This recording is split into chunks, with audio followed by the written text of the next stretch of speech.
Oh, nah ini sih, ini yang nanti kan.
Gampang gue lah.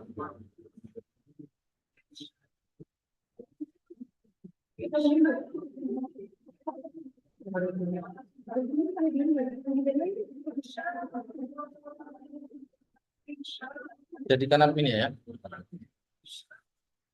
Masuk dalam.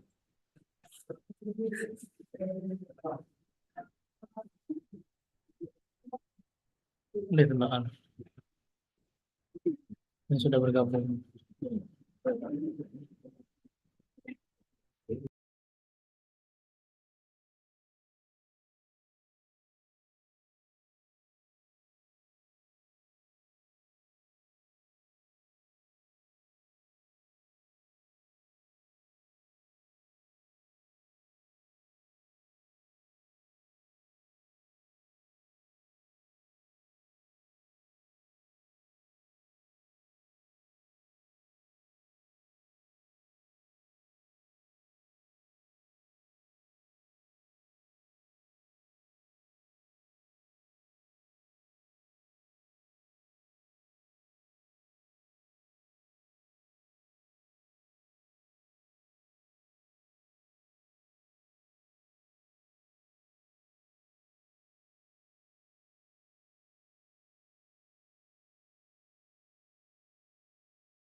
Hello, Dr. Hamid.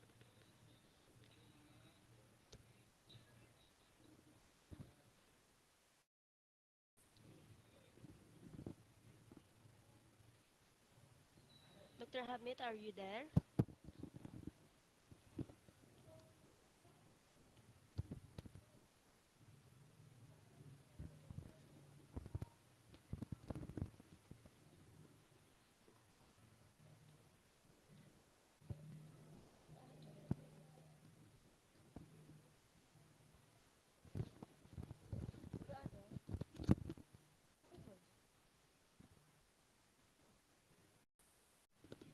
Hello? Hello?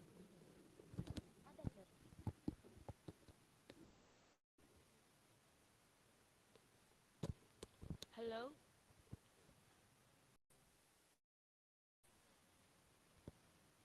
Hello?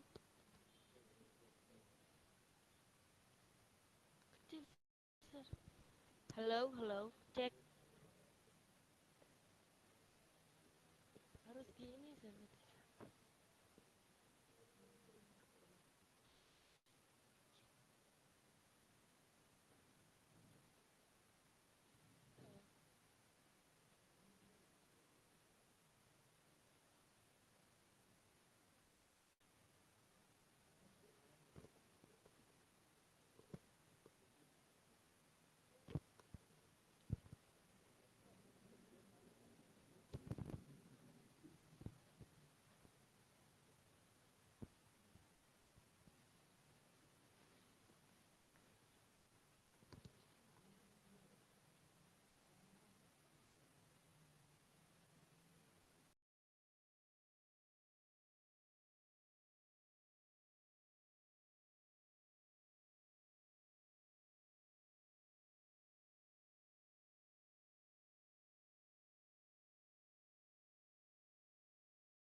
Halo, selamat siang, Dr. Muthmainnah.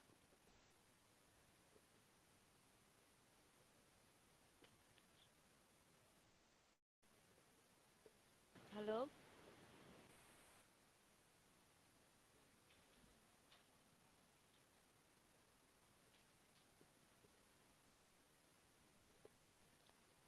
halo.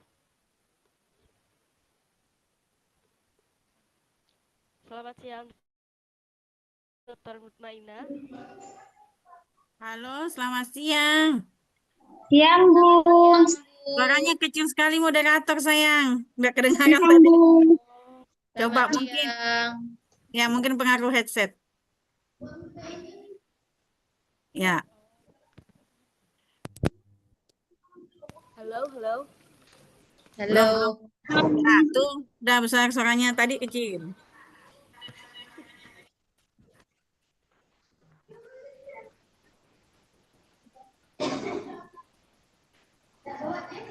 Ya.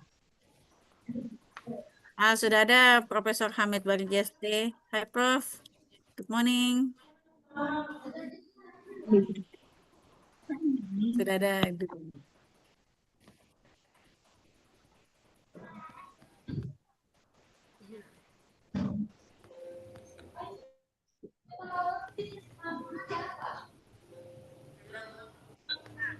udah besar suaranya tadi kecil.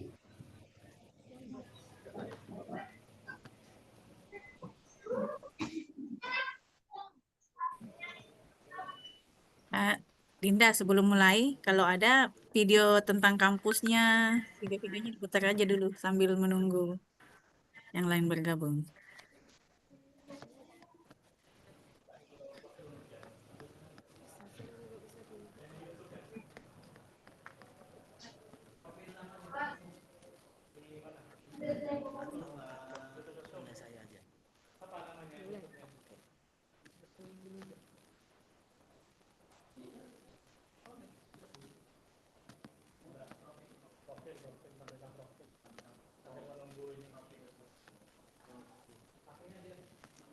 Yes, sir.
Hello, check.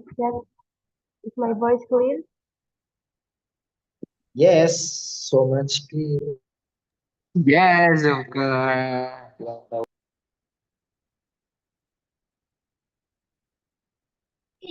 Yes.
Hello, welcome, Dr. Hamid.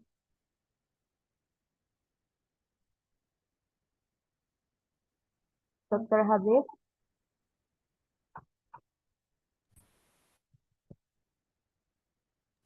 Hello. Yeah, hello. How are you today? Thank you very much. Good morning in Iran time, and I think good afternoon in Indonesia. Yeah, Yes. good afternoon here. If we may know, what time is it there? Okay. Am I clear? My voice is clear. Is my voice clear? Yeah, it's clear. Okay. I'm ready to start. All right. Shall I start? Yes.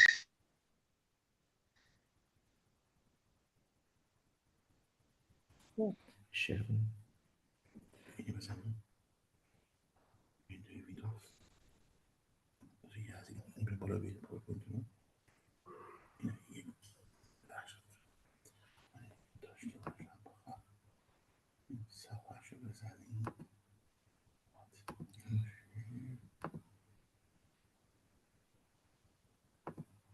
Okay, can we start?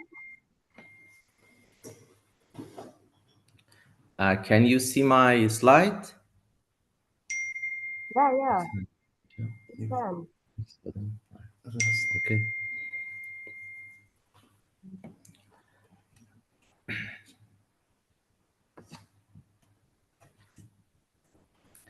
I'm very happy to present my speech here in the first international talk. This is my pleasure to join you and virtually here. I would like to say hello to every participants, all those hearing us, and I would like to appreciate your dear Professor Dr. Muthmainnah. My presentation today, I focus on VUCA and its implication in education as we move toward the transformative psychological education. First of all, I try to provide an overview of the notion of, in fact, I'm VUCA, its sorry. implications, and the practical applications. Yes, please. I'm sorry, Dr. Hamid. Yes, Uh, please. yeah, can we open first the discussion today? I'm going to open first before. I couldn't hear you. Sorry, what? Can I firstly open this discussion to start our discussion today? I didn't. No, I shouldn't present now. Yes, after this, after I open this discussion. Professor, Okay, okay, we will open ceremony first and then deliver the keynote speaker to okay, Mehdi. okay. But I asked first, shall I present? And you said yes, and that's why I start. Okay, that's okay. Okay. She just thinking that you just want to sharing your PPT just to know this is working or not. Okay. Miscommunication, Prof. Okay. Hello, Hello, everyone. Professor. Halo. Hello, Dr. Muthmainnah. Hello. Hi, good morning. Dr. Rania Good coming. afternoon from Indonesia. Hello from Athens. So just arrived, the Greek Minister of Education, and I'm very excited. Okay, Prof. Okay, let me start, everybody. Assalamualaikum warahmatullahi wabarakatuh. Waalaikumsalam. Waalaikumsalam warahmatullahi Good afternoon, wabarakatuh. everyone. The Honorable Dean of Social and Humanity, Dr. Chusnul, Muali, and Mehdi. The respectable our special speakers today, Dr. Rania Lampou joining us from Greece, Dr. Muthmainnah from Indonesia, Dr. Barjesteh from Iran, Dr. Manoochehrzadeh from Canada, Dr. Syafiq Rehman joining us from Qatar, and unforgettable all participants in today's international online talk. Welcome, all of you. Well, before we start, let's open our discussion today by reading Al-Fatihah together. Hopefully, our discussion will be running as well as we hope. Allah hadiniya wa la kulliyatin salihah Al-Fatihah.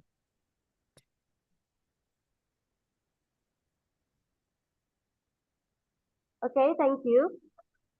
So, welcome once again to the first international online talk organized by English Education Department, Faculty of Social and Humanities, Zerodale University. I'm Lailatul Nafisa, and I have the pleasure of being your moderator for this meaningful discussion on integrated technology in English language teaching and learning. So, thank you to all our distinguished speakers and participants joining us from various parts of the world. Well, this online forum aims to explore cutting-edge approach to integrating technology tools into English language teaching and learning. As we know together, the landscape of language education is rapidly evolving, and today's discussion will highlight how educators around the world are leveraging digital tools to enhance learning outcomes. So, let's begin with a few quick reminders before. First, please keep your microphone muted unless you're speaking. Second, feel free to drop your question in the Zoom chat throughout the session. Third, we encourage active participation, so don't hesitate to raise your hand if you like to contribute. So, first, it's my honor to invite the Dean of Faculty of Social and Humanities, Zerodale University, Dr. Chusnul Muali, MPD, to deliver the opening address. So for Dean Muali, the floor is yours. Thank you, moderator. Assalamualaikum warahmatullahi wabarakatuh. Distinguished speakers, honorable head of the English language education program, respected lecturer, researchers, education practitioners, students, and all esteemed participants of this international online talk. The theme of our discussion today is not only timely, but strategic and visionary. We are currently at a pivotal juncture in which education can no longer be separated from the rapid advancement of digital technology. The COVID-19 pandemic has accelerated digital transformation across multiple sectors, especially field of education. Today, we are witnessing how digital learning platforms have transformed way in which teacher deliver instruction and student engage with content. Faculty of Social and Human at Universitas Nurul remains firmly committed to being an integral part of this movement toward technology-based education. We are not content with being passive observers. We are dedicated to playing an active role in this transformation. I sincerely hope this event will offer fresh insight, tangible experiences, and inspiring practice for all participants. Let us fully utilize this opportunity to engage in active dialogue, share perspective, and foster interinstitutional collaboration. And I hope this forum will also generate new research ideas, innovation in instructional media, and forward-looking educational policy recommendation. I would like to extend my deep appreciation to the head of the English Language Education Program at Universitas Mr. Saiful Islam, the organizing committee, Mr. Sofyan, our distinguished speakers, and all participants for their valuable contribution. Allahul muwafiq ila aqwamit thoriq. Selamat berdiskusi. Assalamualaikum warahmatullahi wabarakatuh. Waalaikumsalam warahmatullahi wabarakatuh. Thank you, Fardin Wali, for the encouraging remarks and your unwavering support for the global academic collaboration. So now let me introduce the speakers today. We are honored to be joined by an amazing panel of speakers today, each bringing valuable perspective on integrating technology in ELT. First, we have Dr. Rania from Greece. Yeah, hello, Dr. Rania. Hello, hello. Greetings from How are Athens, you from Greece. today? How are you today, Dr. Rania? I'm great. I'm very excited. All And right. If you may know, what time is it there? it's 9 a.m. Oh, sure. In Indonesia, it's still 1 p.m. Yes, yes. All right. Well, Dr. Rania works as Greek Ministry of Education, exactly Directorate Educational and Technology and Innovation in Greece. So, for the next one, we also welcome Dr. Muthmainnah from University of Asyariah, Mandar, Indonesia. Ya, Selamat siang. halo. Ya, Halo. selamat siang, Dr. Muthmainnah. Halo, Assalamualaikum Apa warahmatullahi kabar, wabarakatuh. Dr. Muthmainnah? Baik. Kalau di Sulawesi kita jam 2.15 sekarang ini. 2.15. Oh, Ya, iya. 2 p.m. So, welcome, Dr. Muthmainnah. My pleasure. Terima kasih. Okay, for the next speaker joining us is Dr. Hamid Barjesteh from Islamic Azad University, Ayatollah, Amoli, Iran. Hello, Dr. Hello. Hello, Dr. Hello. Hamid. Hello. Hello. Hello, Dr. Muthmainnah. Hi, Prof. I'm happy to join you today Hi, and we're glad to. congratulate you for the first international talk. Yeah. And in fact, I want to congratulate you for having Professor Muthmainnah with you in Indonesia. She is very active, very scholarly works. I would like to congratulate you and Dr. Muthmainnah. I'm very happy to see you today. Thank you, Prof. Okay, once again, welcome, Dr. Hamid. Thank you. For the next speaker of us, please welcome Dr. Manoochehrzadeh from Canada. Hello, everyone. Hi. It's really nice yeah. being here. Actually, it's 2 a.m. and it's been always a question for me whether we see a person in English. Yeah, we see at 2 a.m. Is it good morning? And then we could say goodbye after, for example, 5 hours of living. And it's really nice that being here. It's my usual time of waking up, and that's okay. And it's really nice being here. Thank you. Thank you for inviting me. By the way, let me know the weather there.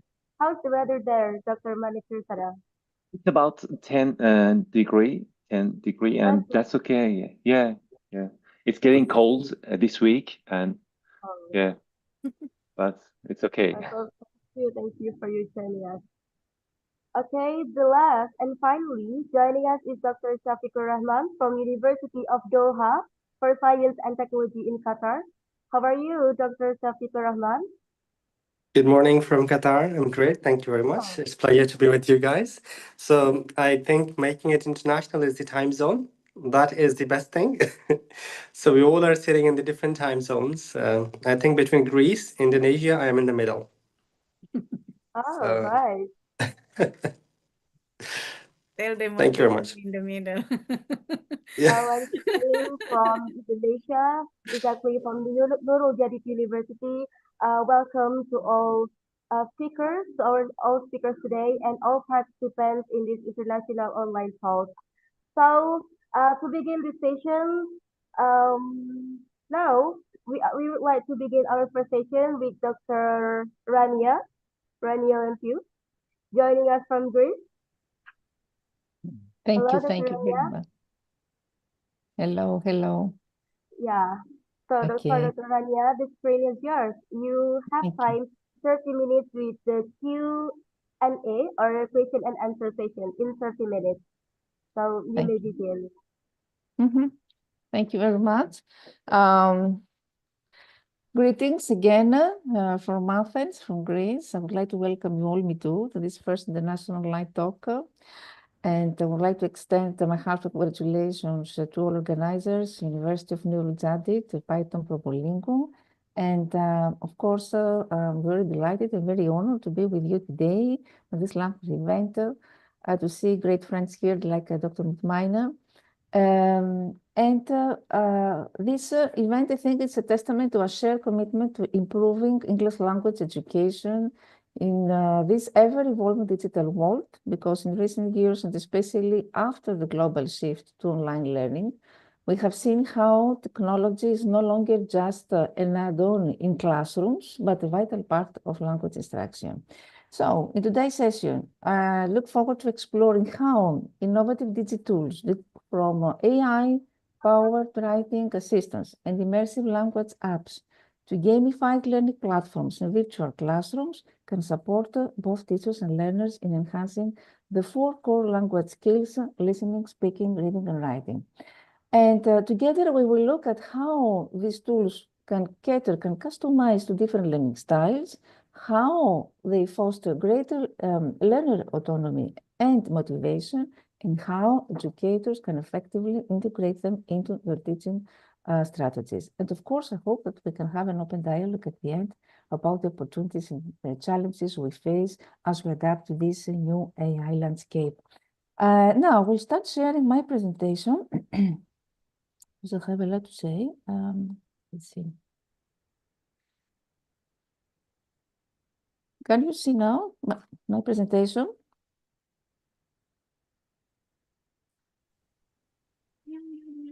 Yes, it's visible. Okay. Can you see also the change of slides? Yep. Yes, okay, it's working. Thank you. So one of the most significant transformations that has occurred in the field of ILT, where integrated technology is reshaping how teachers instruct and how students learn, is the integration of technology in the classroom. And this integration had actually enhanced the effectiveness, accessibility, and engagement of language education, making it more personalized and more interactive. So technology in ILT is all this use of digital tools or platforms to facilitate the teaching and learning of English. And this includes mobile devices, smart boards, educational software, online platforms such as Duolingo. We're going to see a Google Classroom. And these tools support a variety of learning models, visual, auditory, kinesthetic, allowing teachers to cater to diverse learning needs. For instance, multimedia presentations, videos can help bring real-world context into the classroom, improving listening and comprehension skills. Online dictionaries, grammar checkers, and language learning apps provide students with instant feedback and support, fostering independent learning. So what are the benefits of integrated technologies about how these Digital tools make learning more interactive and enjoyable. Games, quizzes, virtual simulations capture students' attention and encourage active participation. Students can access news articles, podcasts, videos, and social media content in English, which exposes them to authentic language use and a variety of accents and dialects. Online learning platforms allow students to learn at their own pace, anytime and anywhere. This is especially beneficial for adult learners or those in remote areas, so flexibility and accessibility.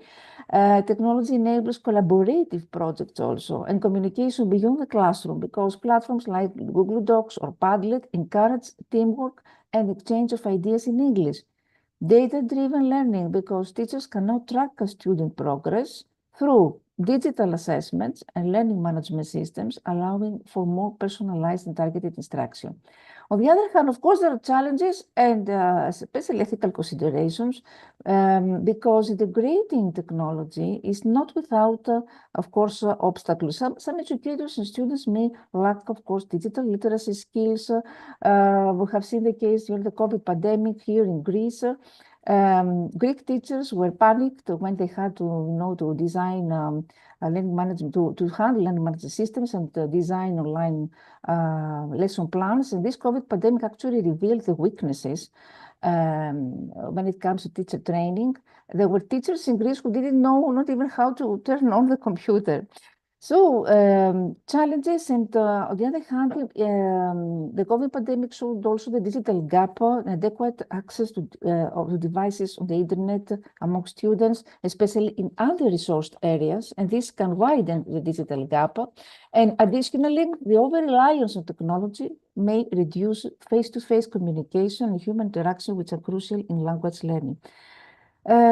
So teacher training is essential. Educators must be equipped with both technical skills and pedagogical strategies to effectively incorporate technology into the lessons. This is the meaning of our workshop, I think, today. And of course, on the other hand, schools and governments should invest in infrastructure to provide equal access to digital resources. So we talk about a more dynamic field now, ELT, more inclusive, more effective.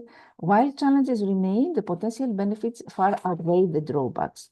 With thoughtful implementation and ongoing support, technology can be a powerful tool, a powerful ally in helping learners acquire English skills that are essential in the globalized world. So, do digital tools hinder or enhance language learning and grammatical understanding? Of course, these are digital tools that can cause a problem. We talk about can facilitate, so through immediate feedback, exposure to corrective forms, personalized learning, and on the other hand, can hinder language learning through the over-reliance, the lack of deep explanation, the possible misinformation, and reduced risk-taking. Now, how can feedback from tools can be used to teach grammar style more effectively? The feedback is important because we need to use feedback as a starting point for our discussion. Feedback helps us to create customized practice exercises, to promote reflection and self-assessment, to balance tool feedback with human input, and to highlight patterns over time. So now first we talk about vocabulary. Flashcard apps like Quizlet and Anki can support long-term vocabulary retention. These flashcard apps are powerful tools for long-term vocabulary retention, primarily because they are built on proven principles on cognitive science, especially what we call spaced repetition, active recall, and immediate feedback, and multisensory learning. For example, both Anki and Quizlet use spaced repetition algorithms to schedule reviews of vocabulary at increasing intervals. This timing is based on how well the learner knows each word. So early repetitions occur close together to reinforce new vocabulary, and later repetitions are spaced further apart just before the learner is likely to forget the word. And this technique combats what we call the forgetting curve and strengthens memory over time, promoting what we call long-term retention. The active recall, because these apps prompt learners to actively recall the meaning, the spelling, or usage of a word rather than just rereading it. For example, the front of a flashcard might show a word in English, and the learner tries to recall the definition translation. The riverside confirms the correct answer. This retrieval process strengthens neural pathways and makes memory more durable than passive study. It's what neuroscience and neuroeducation tells us about this.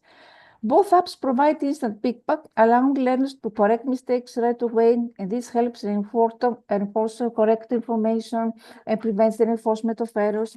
Users can add also images, example sentences to cards, audio, creating a multisensory experience. And of course, this supports different learning cycles and helps learners connect the vocabulary with real-world context and pronunciation. About gamification motivation, Quizlet, for example, includes game-like modes that make repetition less tedious. Progress tracking and streaks provide motivation for consistent study. So we could say that this supports vocabulary retention by using this spaced repetition, by encouraging active recall, by supporting multisensory input, and of course by offering engagement features that promote regular practice. So what are the sorry here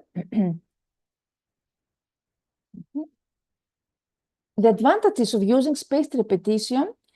This is related with how spaced repetition software offers several key advantages for language learning. And this makes this software as one of the most effective tools for building and retaining vocabulary, grammar rules, and different pronunciation patterns. So what are the main benefits? Is that this is based on the spaced repetition principle, which times reviews of information to occur just before you are likely to forget it. So this significantly backed technique strengthens memory, reduces forgetting over time. Instead of reviewing every word equally, the software focuses your effort where it's needed most. So words you struggle with appear more frequently. Words you have mastered are shown less often. And this personalized review schedule minimizes wasted time and maximizes learning efficiency. This software also requires learners to actively retrieve information rather than just reread and passively recognize it. And this strengthens memory far more effectively and improves recall speed, which is critical to fluent speaking comprehension. Language learners can study anytime, also anywhere at their own pace, whether preparing for an exam or practicing daily conversation. These platforms adapt to each learner's progress and schedule. And of course, it's about building confidence because as learners constantly review and remember vocabulary and grammar with success, their confidence in using the language grows. And this makes them more willing to speak, write, and engage in real-life language conditions. This app also allows users to create their own decks or download pre-made ones. So they can include images, they can include audio recordings, and this flexibility supports different learning styles and can target specific areas like academic vocabulary or business terms or exam preparation.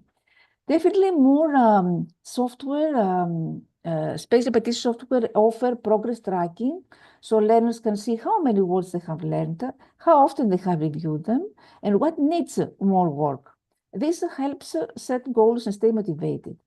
So we talk about better long-term retention, smarter use of study time, more personalized learning paths, higher motivation and confidence, and of course, adaptability to any learning goal or content.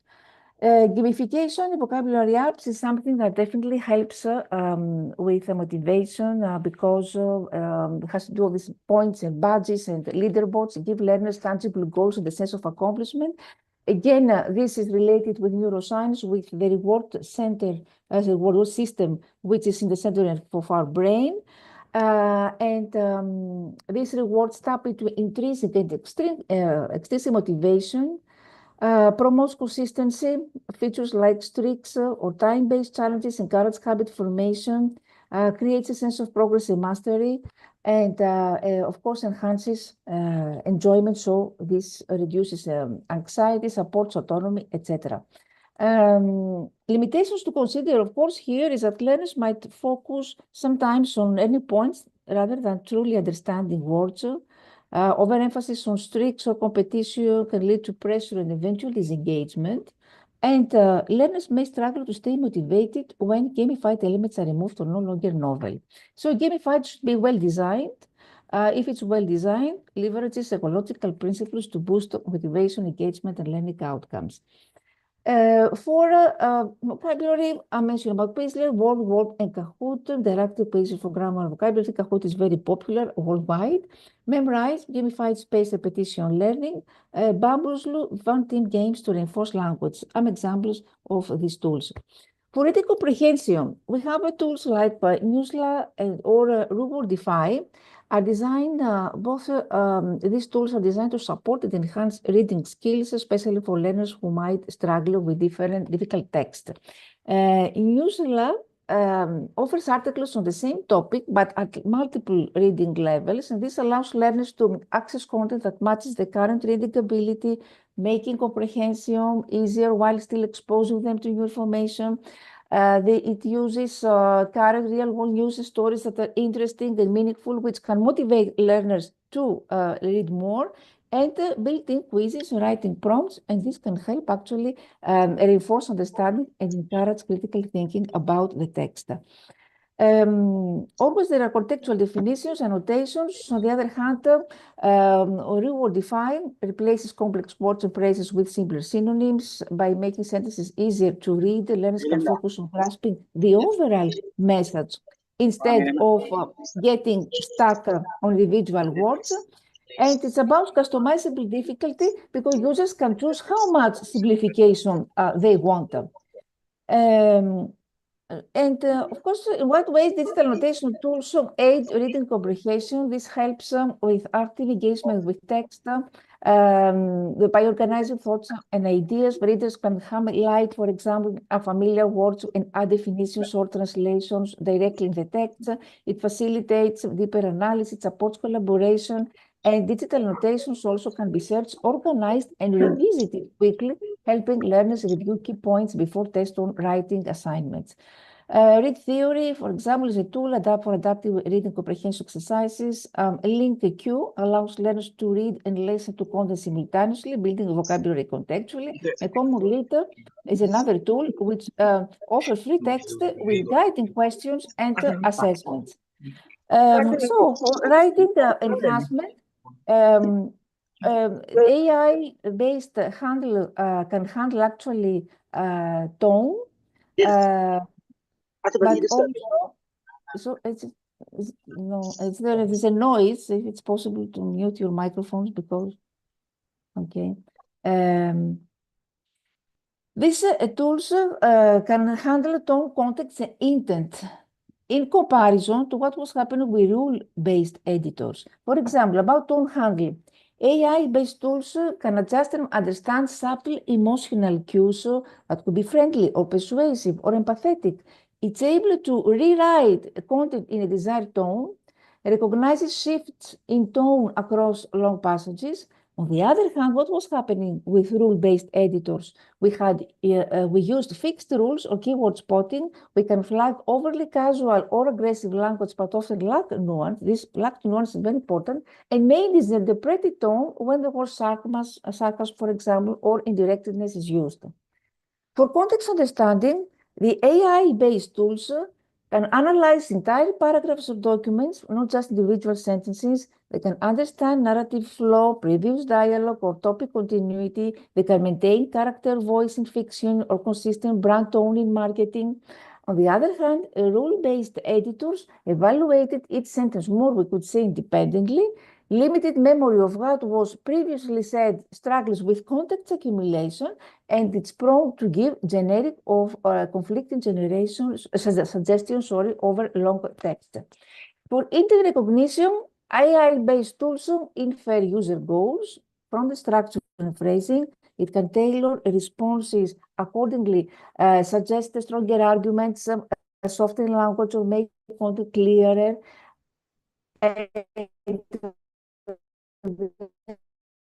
Other rule-based editor is being written, they operate on syntactic correctness, not communicative purpose. I can give you an example for this comparison. I'll give you a sentence. I guess you could try submitting it again if you really want to. This is the sentence. AI-based tool might detect a passive, aggressive, or hesitant tone and suggest more assertive rephrasing if the goal is clarity. On the other hand, a rule-based editor might only flag guess as a weak verb and offer a vague rewrite suggestion. Do you understand the difference about the tone? It's very, very important. So here we can see the difference. AI-based tools are more nuanced, flexible, the more holistic and long range. They're inference adapted, and it is about high customization. On the other hand, rule-based editors are more limited, especially limited to preset rules. Now, for which tools are best suited for editing long-term or technical documents? For example, Google Docs, it's interesting for collaborative writing, cloud-based editing. Of course, there are limitations. There is limited support for advanced formatting and large technical documents. We talk about the limitations of Microsoft Word can be very slow with very large documents or highly technical content. LaTeX is best for technical documents, for scientific papers, for thesis, but the limitations is that it's about steep learning curve for beginners. There is also here, we talk about the strengths of LaTeX. There's a bibliographic management with BibTeX. Overleaf allows collaboration with Google Docs, and there is precision typesetting for equations, references, and figures. Scrivener is best for long-form writing, for books, for screenplays, and the strengths are that it actually can separate writing or formatting phrases. It's good for managing large manuscript, but the limitation is that it's less ideal for an academic or highly technical formatting. Tipora or Obsidian, it's best for writers and developers working on documentation or note-heavy content. It supports Markdown syntax. It's easy to integrate with Git for version control. It's lightweight and distraction-free. But the limitations is that actually lack advanced formatting features out of the box. Grammarly, it's very popular. It's best for grammar style and clarity checks. It offers feedback, integrates with Word docs and some Markdown editors, but the limitations that it may struggle with technical jargon. Git Markdown, this actually is best for software documentation, for engineering, specs for technical manuals. It offers version control, collaboration via GitHub, support for starting site generations, and the limitations focus on how this requires familiarity with Git and markup languages. Now, of course, current tools are effective at detecting, correcting contextual errors. All these tools that I mentioned before, Grammarly, style checkers, all these tools, of course, they have strengths and weaknesses, as I mentioned. The writing assistants, the spelling grammar check, the specialized tools. The editing tools also can develop stronger writing skills, but at the same time, we can say that they encourage dependency. They develop stronger writing skills through learning by example, through building increased confidence. On the other hand, they might encourage dependency because it's about surface level fixes. Tools often focus on mechanics, grammar, pronunciation, not deep structure or argument flow or creativity, and this leads to shallow improvements. It's about reducing internalization because if users blindly accept suggestions, they might not learn why a change was recommended. Inaccuracy of misapplication sometimes. So best case, it's a hybrid approach. Use tools as guides, not crutches. Writers who review and reflect on suggestions can learn and improve faster. Supplement with human feedback always. Teachers, editors, or peer reviewers can provide nuance that AI tools miss. And practice independent writing. Try drafting without tools, then revising with them to spot the weaknesses. So all these editing tools are most effective when they're used as educational aids, not substitutes for thinking. When they're used mindfully, they can accelerate learning. When they're used passively, they may hinder deeper development. Now, in what ways editing tools support non-native English speakers? Because they can help with the grammar spelling correction mentioned before, with sentence structure, with style tone guidance, with confidence building, with multimedia support.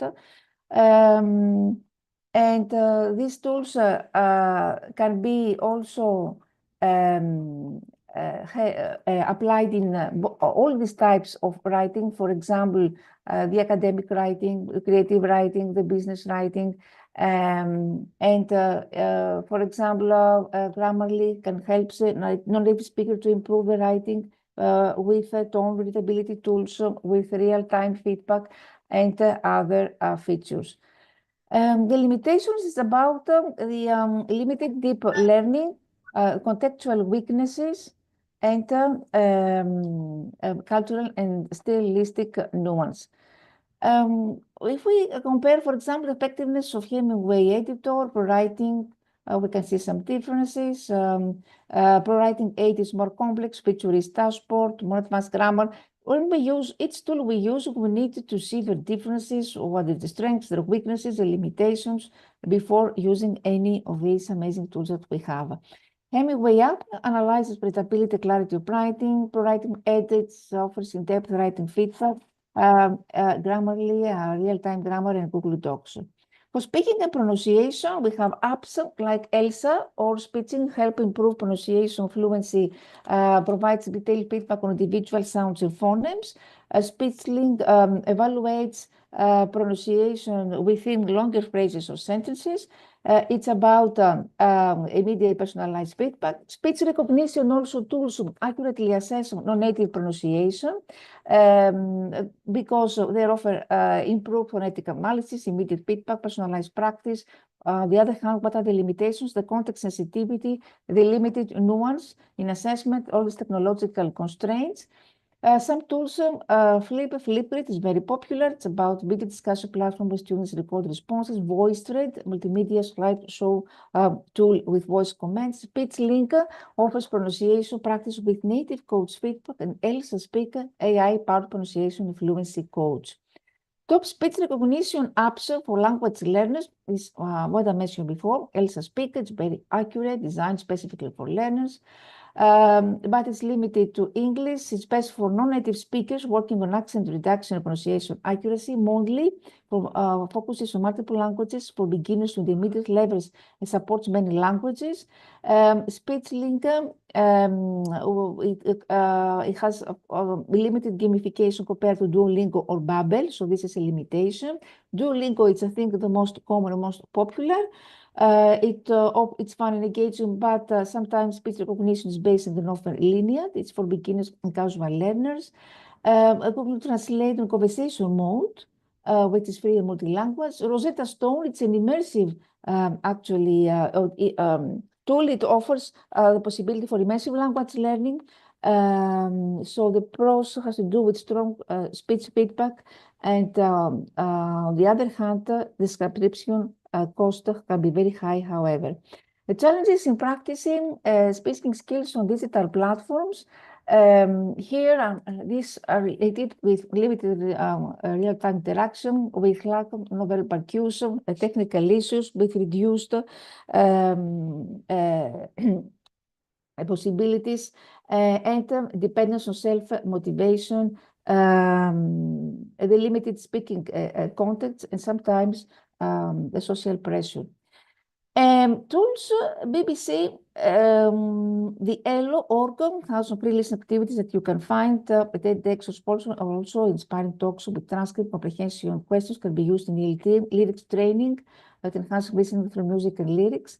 For listening, of course, podcasts and TED Talks are valuable because they offer exposure to real-world language, and they can help us practice note-taking, summarizing, shadowing, pronunciation practice, encourage critical thinking. And what features make, remember these things now, what features make a listening tool effective for language learners? Adjustable playback speed allows learners to slow down or speed up audio to match their proficiency and improve understanding.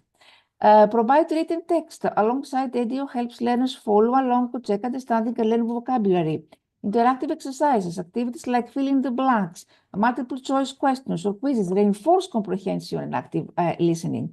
The ability to replay segments, this helps learners catch missed words and practice difficult parts.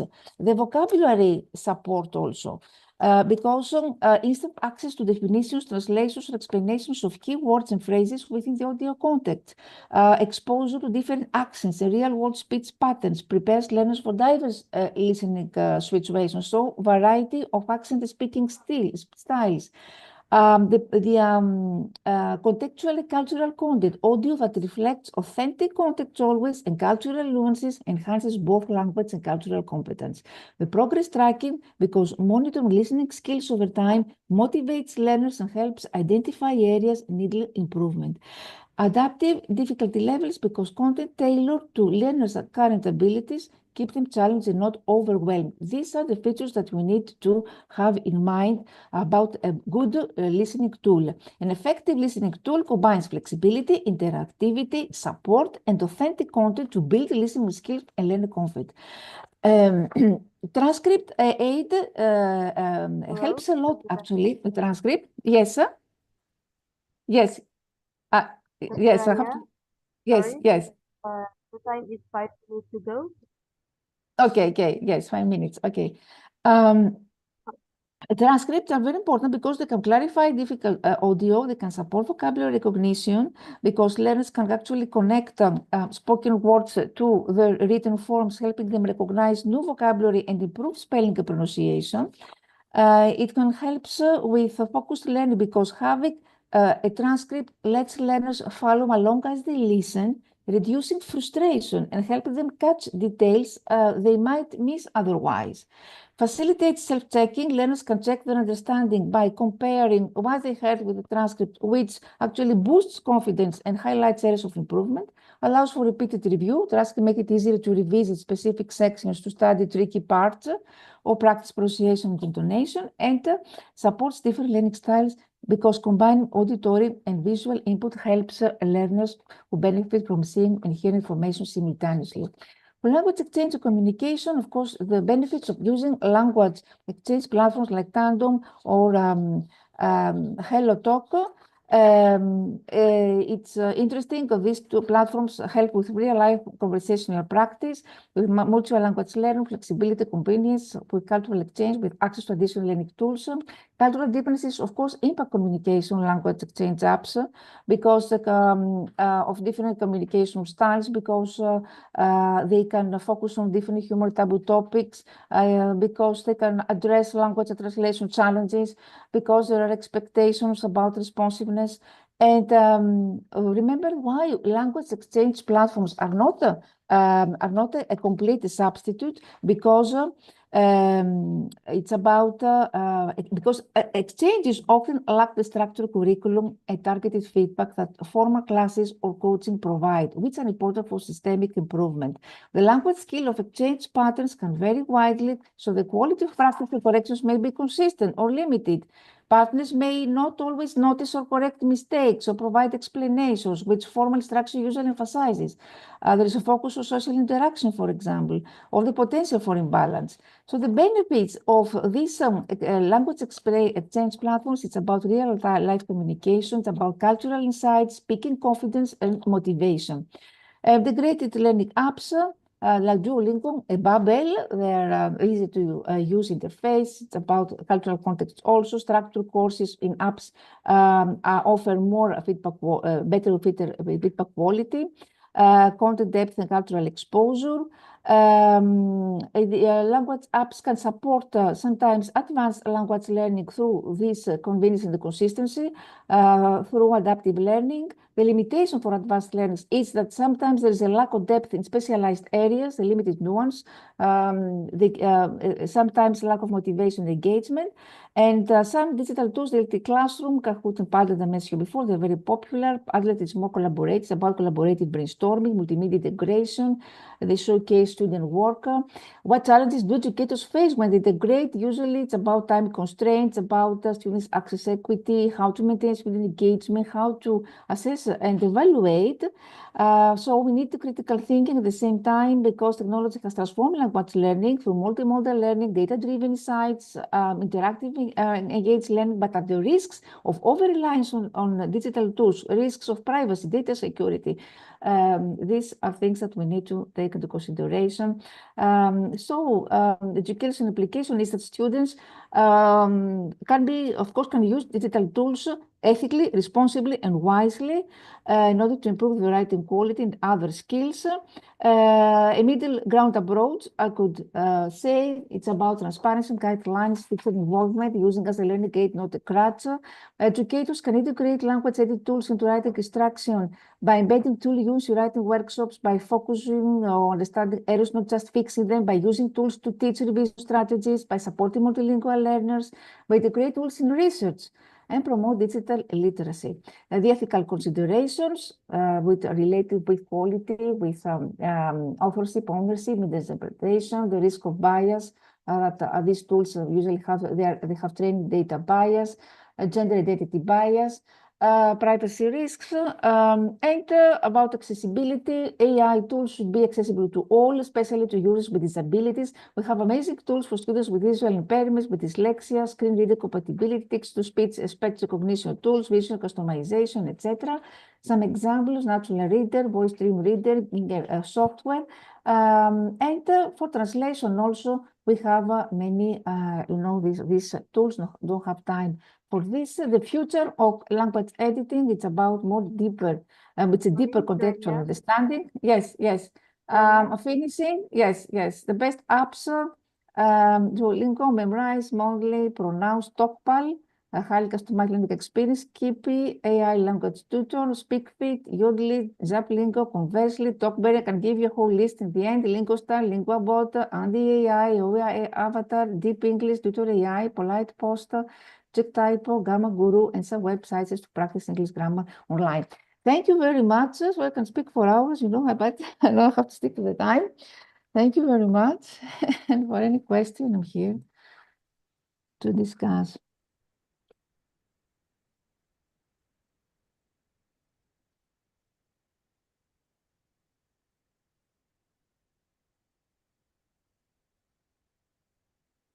Hello? Okay. Yes. Go on.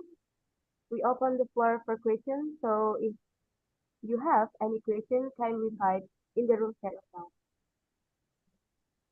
So please.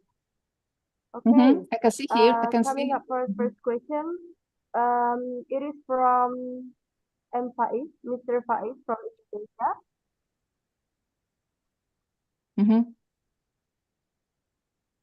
Okay. Yeah, it is from Mr. Faiz from Indonesia.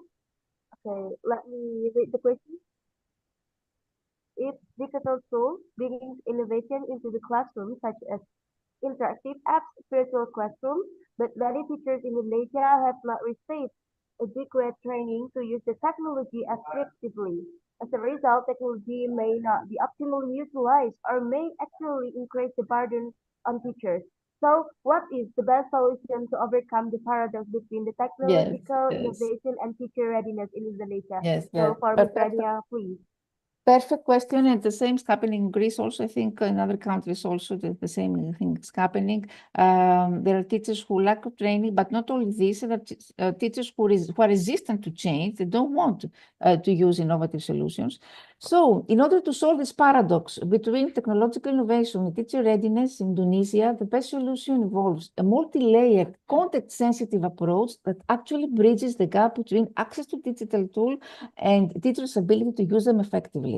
So how this can happen, how we can address these issues, we can establish, for example, a national teacher digital competency framework. Why? Because many teachers lack a clear structured path for developing tech-related skills. So we can create digital literacy standards from beginner to advanced level, tailored to different teaching levels and regions, and integrate this into teacher certification and promotion systems. Certification is a motivation for teachers, believe me. Second, prioritize ongoing hands-on professional development. Why? Because off training programs are often ineffective and disconnected from classroom reality. So we need to provide modular, practical training, not just theory, on tools like Google Classroom, Zoom, or Canva. I'm training on this. We have been training teachers on this for many years. Very important physical workshops on this, practical activities, practical training, not in theory. Use peer coaching models. Try to train these teachers regionally, what we call master teachers, those who will support others regionally, and offer online self-paced courses in local languages and dialects. Another issue with Indonesia has to do with localization, the localization of tech tools and training content, because foreign or generic platforms often don't align with Indonesian curriculum or content. So if you partner, for example, with local edX startups or developers to create tools customized for Indonesian classrooms, or ensure that the training uses real-world classroom scenarios and local case studies, this would be ideal. And improve, of course, infrastructure, especially in underserved areas, because even skilled teachers can use tech if internet or device access is unreliable. So government private sector partnerships can provide low-cost internet access, and device subsidies can promote offline capable apps and tools. And align, of course, technology with pedagogy, not just administration, because teachers feel burdened when technology is used mainly for reporting or compliance. So train teachers to use digital tools in order to enhance learning, not just manage it, and emphasize active learning, collaboration, and student engagement. So foster a supportive culture for change. Resistance often comes from fear of failure and lack of support. Provide always emotional peer support for teachers, and of course, long-term success requires responsiveness to real needs, so it's about continuously monitor and adapting. So by concluding, we would say that a coordinated national effort combining digital competency frameworks, if it is aligned with another global framework, for example, in Greece, we try to align with the European digital framework, the digital agenda of Europe. If Indonesia can be aligned with another global framework, I don't know. So digital competency frameworks that are both localized and globalized and ongoing professional development, improved infrastructure and culturally relevant support system. This is the best way, I think, to bridge the gap between technological innovation and teacher readiness in Indonesia. I hope I've answered you.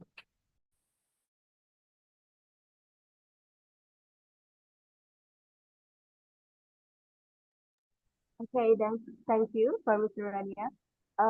For Mr. Faiz, is it clear?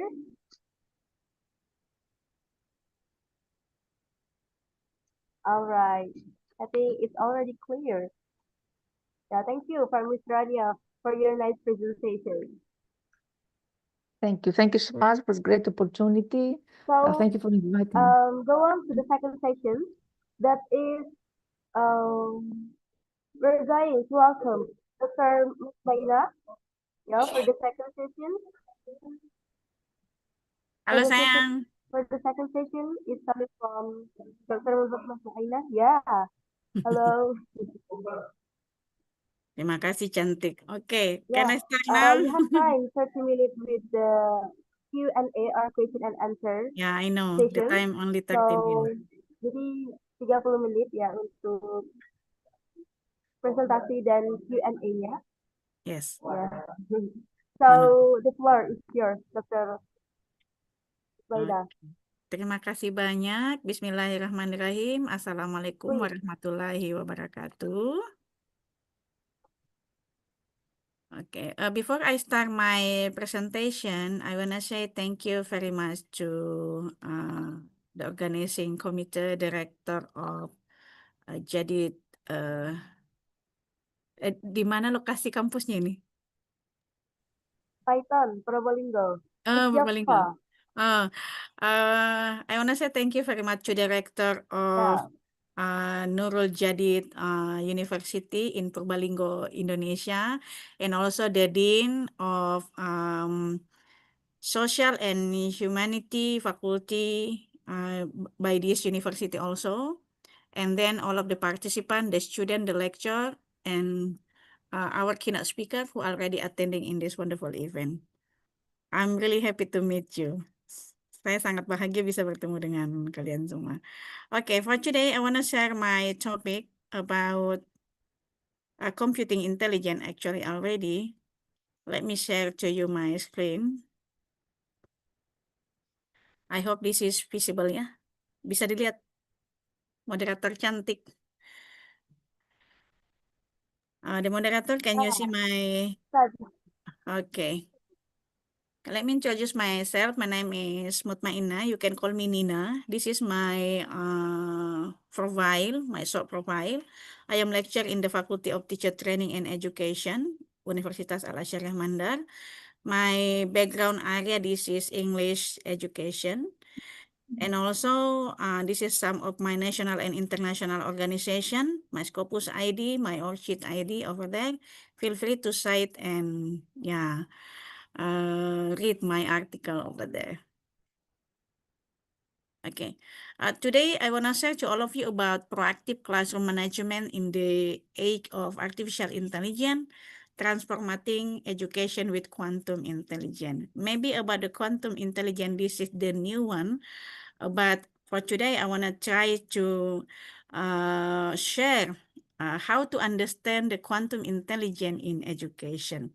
So our topic, we are going to talk about evolving education technology landscape. Yeah, maybe about the new tools already. This is presenting by my sister, Professor Dr. Rania Lampou. She already representing so many tools that already connecting with artificial intelligence. And then proactive management, how we are manage our classroom right now by using some tools that Dr. Rania mentioned before. And also how we are managing our students to engage and to more active by using artificial intelligence, and what kind of the tool for English education that we can use in the classroom to improving the student, namely computing intelligence. And transformative between artificial intelligence and quantum computing, this is a very important. And if you want to use the kind of tools of artificial intelligence, you must have this soft skill, the quantum computing or quantum intelligence itself. So let me share to you about the current state classroom management before and after we are in the COVID-19, and right now we are in the generative artificial intelligence era, and we hope already need innovation in our classroom management. How we can do that? This is based on the teacher mindset and the student mindset. And remember that the human with artificial intelligence more power than the human without artificial intelligence. So maybe we can share this discussion. How we are right now, we are connecting between human intelligence and artificial intelligence, the machine intelligence and the human intelligence. So we need to do innovation.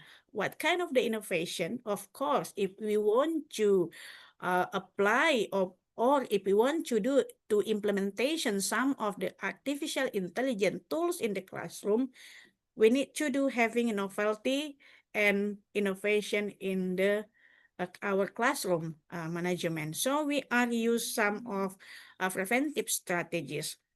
So we need to be understanding about artificial intelligence, but this topic already represented by Dr. Rania, so maybe I'm not more stressed in this topic. That I really want to share into you that artificial intelligence or the platform that we use in English right now, this is having like virtual robot, and this is like intelligent tutoring system. So the student can access anytime and anywhere without the human lecture over there. So this is will be improve the student motivation to learn, the student personalized learning, and the student engagement. So this is the promise of when we are already use artificial intelligence with the classroom management. Of course, it will be more efficiency, effective, and practice. There are so many studies already investigate about the benefit of artificial intelligence for English education. So you can browse my Google Scholar or my Scopus ID of that. You find there are some of our collaboration, and we already apply artificial intelligence for English education or English skill. Personalization, of course, personalization, this is already one of the characteristics you are having, namely quantum intelligence or computing intelligence. So if you have this soft skill, you already can access and you can manage, or maybe let me say you have your self-direct and self-determined in learning, and you can be handle this artificial intelligence or the tools or the platform that you use to improving your English skill. So this is the principle of the when we are proactive classroom management, students have autonomy. So of course, in the classroom, when we are used, maybe for example, a Chichi booth, or maybe we use a ChatGPT, or we use Elsa AI or Tutor Lily, this is already guide the student to having self-efficacy, self-autonomy in learning. And this is having also positive environment in our classroom, the student more active, the student more engaged. And this is the example of my classroom when I already practically use, namely Chichibut, and this is free. And Chichibut, this is already available with 10 language, not only Indonesian language, English language. Chichibut filter, she have namely a Korean language, Mandarin language, Portugal language, and many more. So you might download it and open and log in, and you might try to use in your classroom. And then let's see here about the information that why we need to be also use artificial intelligence, because not only about the efficiency, but also this is covered for the student individual learning style. For the student, for example, let me share to you my class. We are already implementing artificial intelligence in this activity. That you see in my class, we are not directly invite the student to do practice with artificial intelligence. We invite them to working together about their concept by using human intelligence or the student mind. After that, we invite them to open Chichibut, for example, or ChatGPT, or maybe Google Translation to make them more clear about the information and what they are already doing in this discussion. Because when we are implementing artificial intelligence in the classroom, we not only invite the student cognitive skill, but also psychomotoric skill. And this is not only about the student, they use these tools only for reading, for writing, but this is integrated skill. And also invite the student transferable skill. Transferable skill you can find in my paper that already when we are assisted by artificial intelligence in language learning, this is not only the student invite to understand the English itself, but they might also know how to use this technology, how to learn English by this technology, and how they are already improving their soft skill, like self-direct learning, like their self-efficacy, or maybe another skill like the 21st century skill, communication, collaboration, critical thinking, and doing innovation. So that's why when we are collaborative learning with artificial intelligence in English, that maybe let me say, maybe for English educator, maybe you are in the classroom, you manage your classroom just only to make your student understanding about the grammar, about the tenses, about the vocabulary, about the soft skill or integrated skill. But we already invite them also how they are already representing the 21st century skill, because we must be understanding that education, this is the holistic process. Not only we are transfer knowledge to the student, but also we have responsibility how we are improving the student behavior, ethic, moral, and the value, and many more. So this is ethical consideration in artificial intelligence enhanced education, of course, about data privacy, but we must be also explain to the student about the ethical consideration when we are use artificial intelligence in our learning and teaching process. What about quantum computing? So the quantum computing, this is already the skill that you are managing. For example, when you are having to use, for example, this tool, you need to know and having engineering prompting, how you are giving instruction to your machine learning, and you getting now what kind of the information they share. Because sometimes this machine learning or this artificial intelligence sharing fake and biased information to all of us. So that's why we are, as a human, we need to do clarification, and we need to do also invite how we are reduce about the or having limitation about the bias and the fake information. So this is in my classroom. I also already representing this artificial intelligence in teaching English. So the student not only stay alone or working alone, because we invite them to having the 21st century skill. They are doing communication with each other and with the machine learning, and also they are doing collaboration with the teamwork. Why collaboration? Because we invite them to improve their leadership in this community, in their group. I think the leadership, this is also one of the 21st century skill. So the quantum AI for the next frontier, we need to understanding how this is some of the educational application. Maybe you ask about, there are many artificial intelligence tool or platform.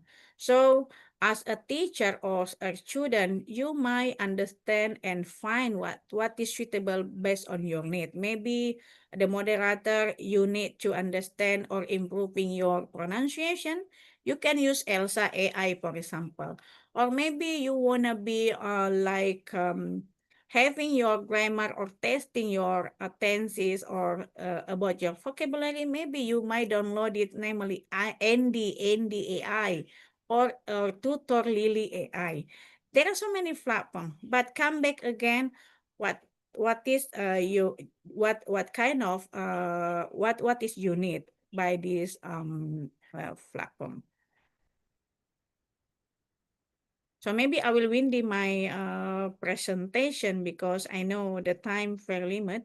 So let me share to you about the last, maybe the role emotional intelligence in enhance artificial intelligence enhance in the classroom.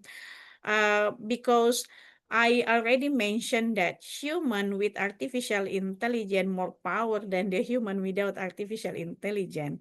So we must be also understanding that the technology will not replace the teacher, because we need to have him better work by using this technology to make our classroom more practice, effective, and efficient.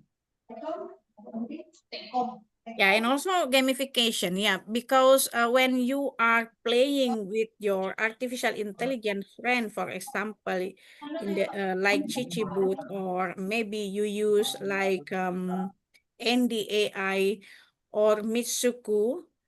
This is the chat bot already help you, but also this is gonna be have function like you are having a gamification with your machine learning. For example, we can use like a wall wall or maybe another tool like Quizalis or Quizit. This is already also help you. And what about virtual and augmented reality in the classroom management? Of course, there are so many studies, and also I have paper I am representing about the metaverse learning environment. And this is already also support the student in my university. Like you see here, we use virtual reality in our classroom. And you know, because my student, most of them, they are from rural area, they are never going to another city by flight. And the simulation airport, this is already representing by this platform, virtual reality. So the student now having simulation, how they are booking the ticket, how they are checking, and how they are flying. This is the example of my class when I use virtual reality in teaching English. Okay, sorry. So maybe I will win my presentation to the conclusion, and this is the transformative power of proactive artificial intelligence in the classroom. What should we need? The very important, this is the teacher empowerment, or maybe let's say lecture empowerment. And also we need to do training our teacher or educator how to use, how to teach, and how they are training the student to use these artificial intelligence tools. Okay, thank you so much for having and invite me. Assalamualaikum warahmatullahi wabarakatuh. Terima kasih. Waalaikumsalam warahmatullahi wabarakatuh. Thank you for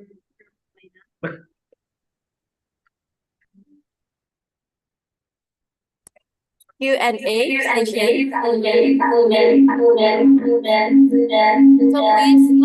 if there is any question, kindly type in the room chat right now.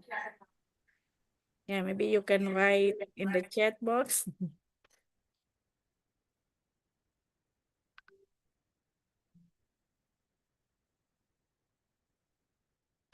You know, for educator or for the student, I already have a conference, and this is indexing by Scopus. If you wanted to join, let me know.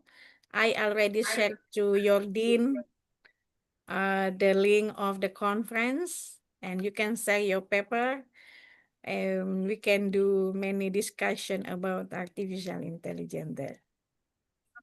All right.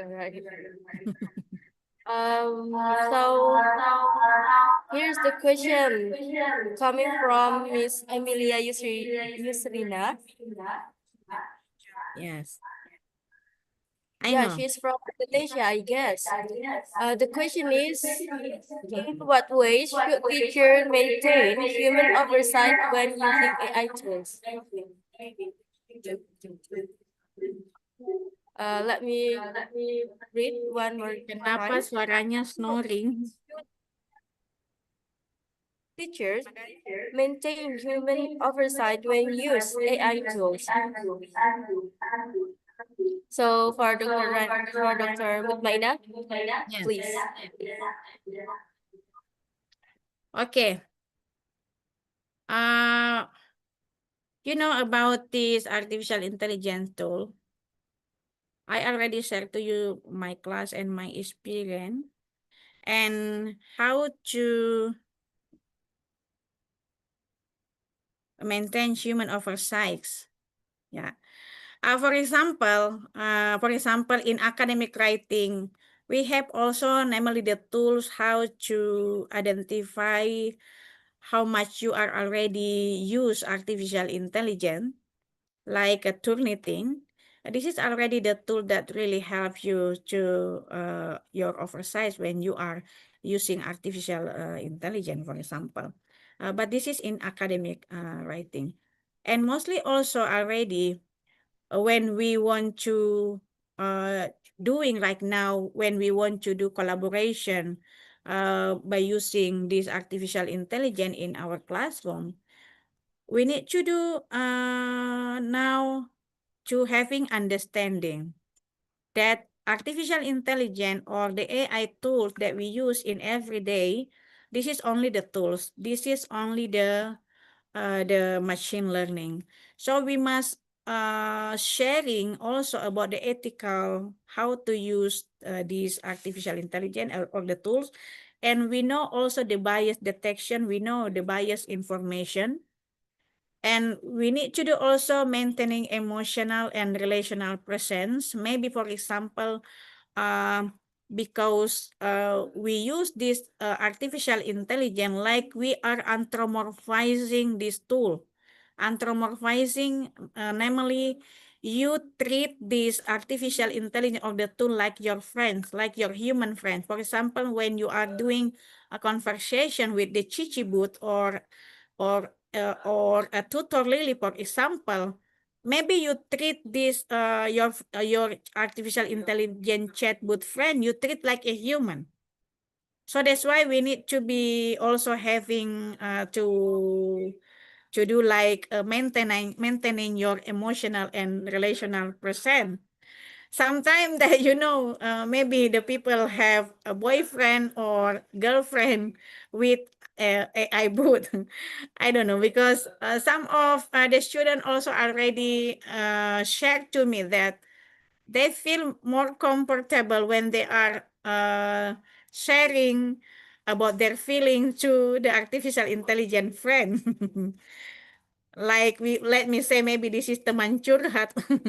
But yeah, that's why you need to be also maintaining to oversight when you are use this artificial intelligence. Critical pedagogy, and also maybe oversight in assessment and feedback. Yeah, I think this is some of the what we already should do to maintain the human oversight when using artificial intelligence in many activity, not only in learning, but maybe you are use this look like you are anthropomorphizing these artificial intelligence tools. Thank you. Thank you for the question. All right. For the next question, please kindly type your question in the room chat, please.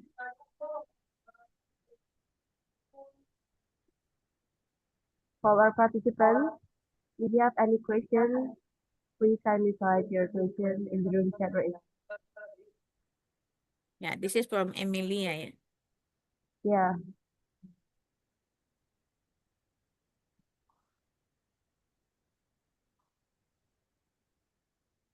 Is there any questions, participants?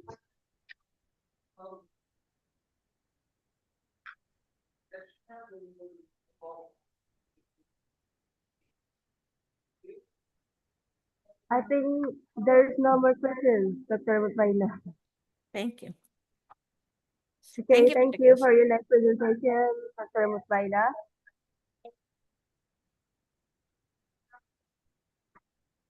Thank you for having me and listening my presentation. You like it? So great. Okay, for the third session, go on. We welcome Dr. Hamid Barjesteh from Iran. Hello, Dr. Hamid. Hello, Okay, thank you have you. time for around 30 minutes to present your presentation. It is also including the Q&A or question and answer session. So your time, once more, 30 minutes to go. So please. Thank you very much. Thank you very much for the presentation. I really enjoyed Dr. Muthmainnah presentation, and I would like to congratulate you for organizing such online international talk. I'm very happy to join you virtually today in this webinar. So let me share my PowerPoint now.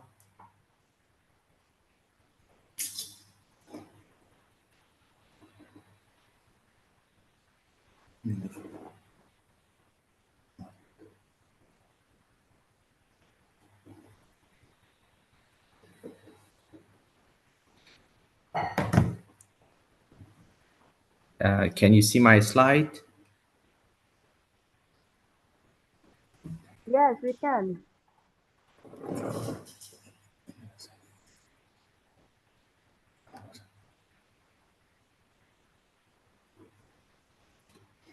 My presentation, I focus on artificial intelligence with another perspective of transformative psychological education. But the focus of my presentation is on, in fact, transformative education with AI powered.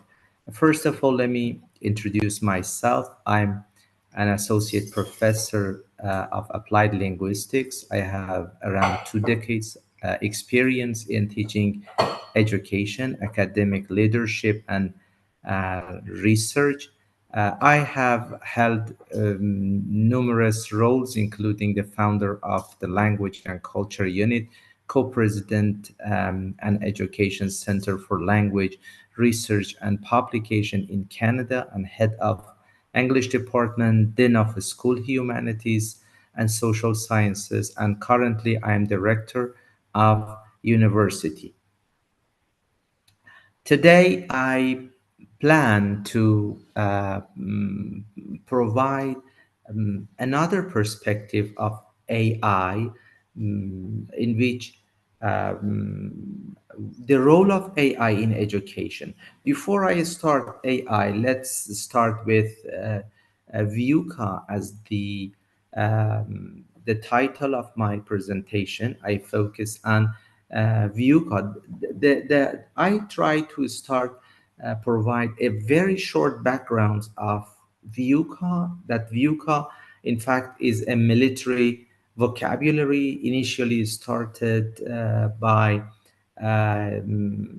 U.S. Army and describe unpredictable and changing condition which happened after Cold War in the United States. And now this terminology, in fact, encroach in business, education, and leadership. I try to focus the role of VUCA in education. Now, let's see what does VUCA stand for. It's volatility, which is the rapid and unexpected changes. That's why the current pedagogical approach, we are in unpredictable situation. That's why we see education from transmitting move to transformative pedagogy. Another U stands for uncertainty, which is the lack of predictability. We cannot predict.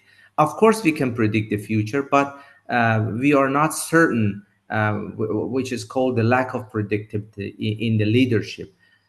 C stands for complexity with multiple interconnection and interconnected factor. As you see in the chaos complexity theory, you see different variable joined together in order to see a particular result. And that's why we have multiple interconnected factor in education. And the other factor is ambiguity, with it is the situation with unclear, in fact, meaning and situation. So VUCA in education means falling in love with the journey and not the destinations.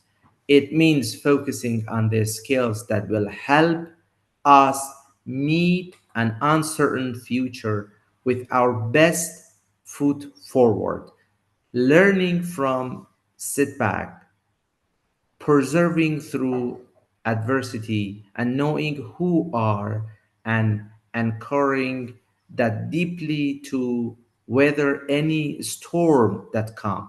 So English education should prepare their students to face all elements in present and in future. Now the question is, why to prepare our students in VUCA era? What is the reason that we should prepare our students, and why to prepare our students in VUCA era is important? Okay, the reason is that, as you know, the world is rapidly changing.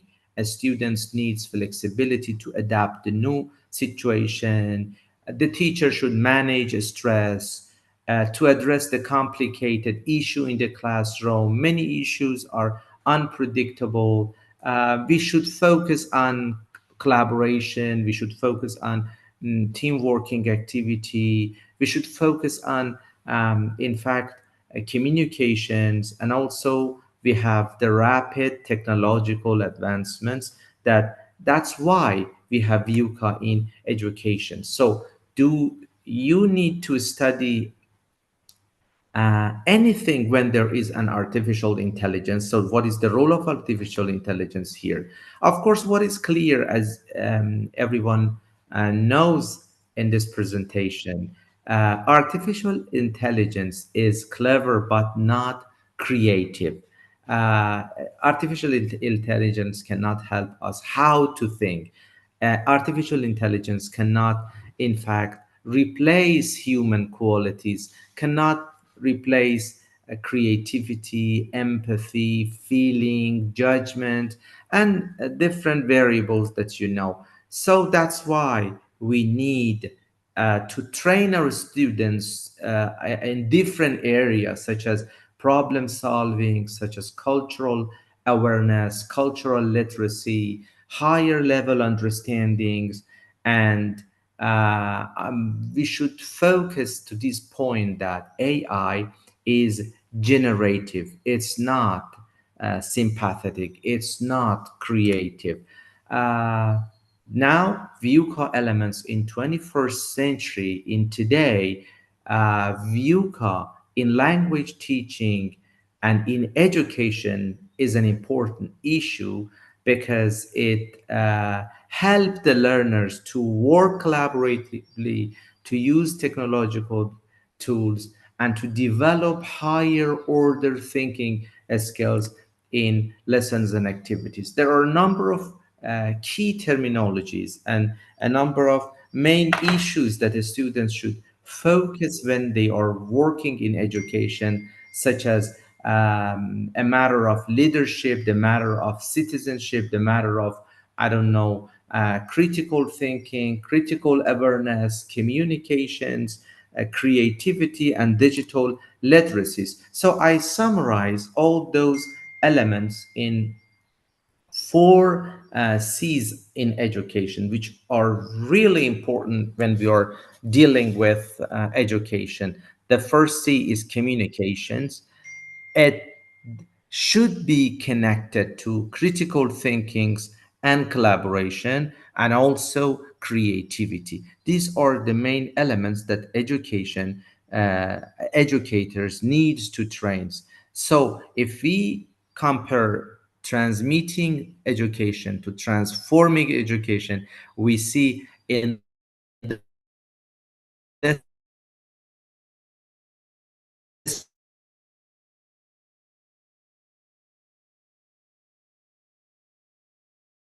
and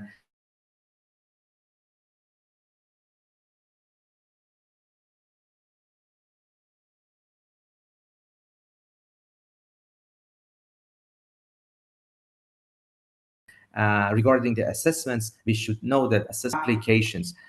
So that transformative learning, when there is a school, when there is individual, when there is community, and when there is culture. So these three main, in fact, pillars should help our students to move forward.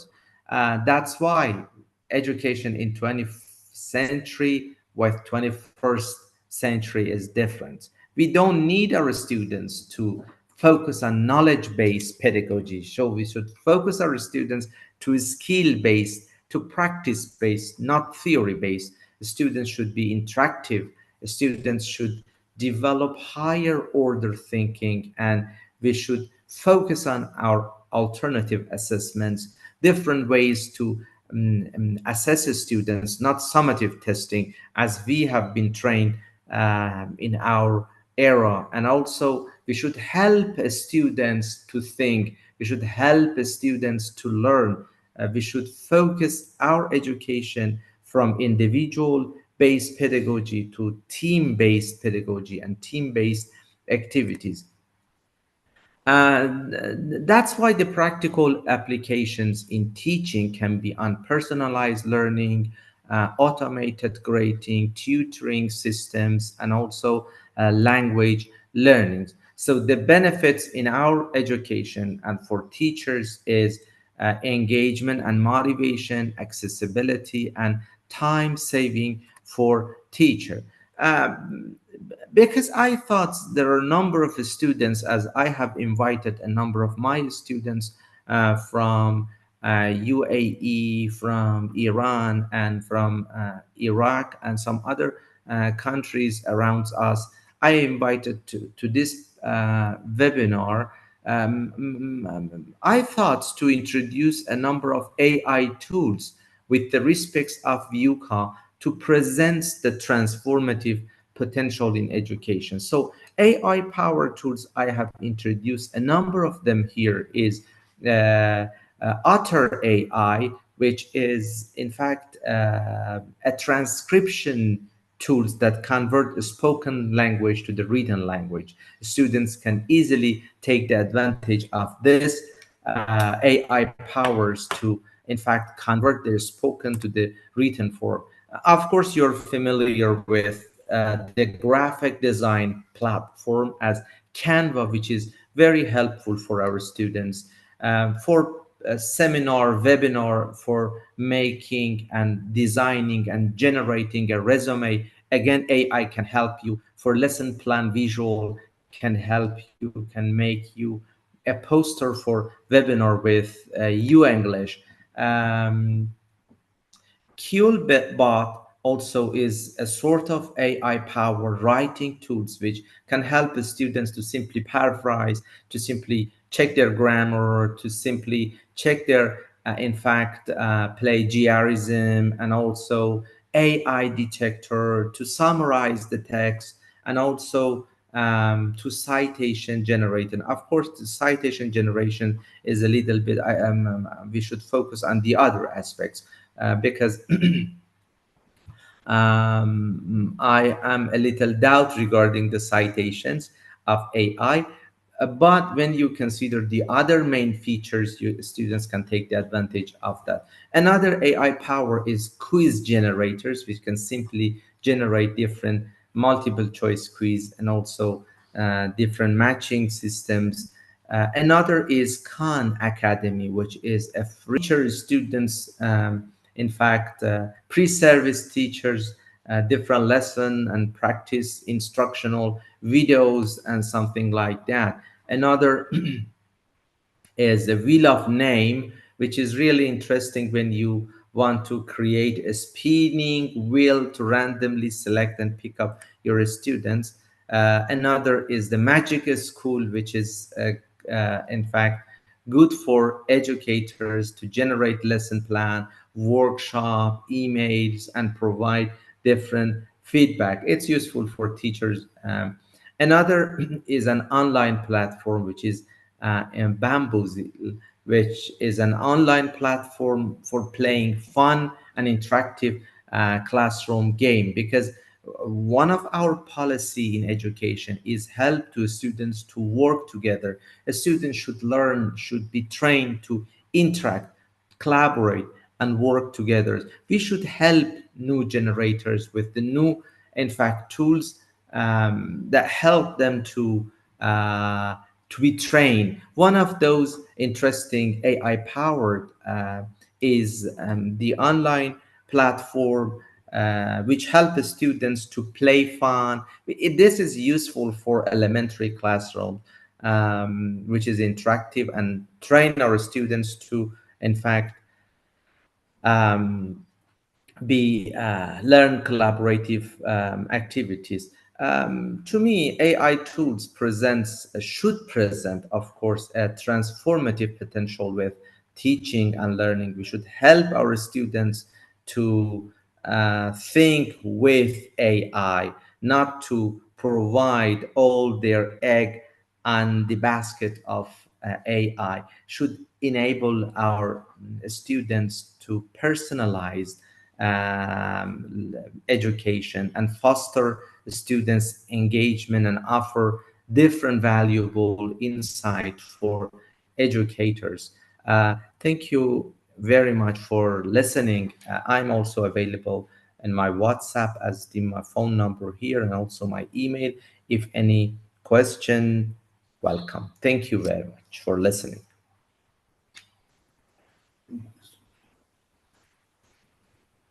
Thank you. Thank you very much for your enriching presentation. So, okay. For the next session is question and answer session.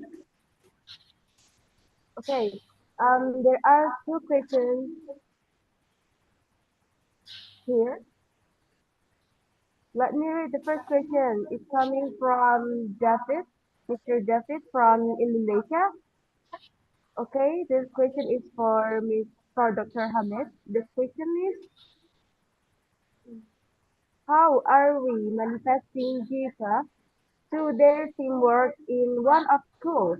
Because some students may be using AI frantically. Once more, how are we manifesting JICA to their teamwork in one of schools? Because some students may be using AI frantically. Okay, maybe for Okay. Dr. Hamid, you can answer the first question first, please. Yes, of course. Thank you very much for this nice question.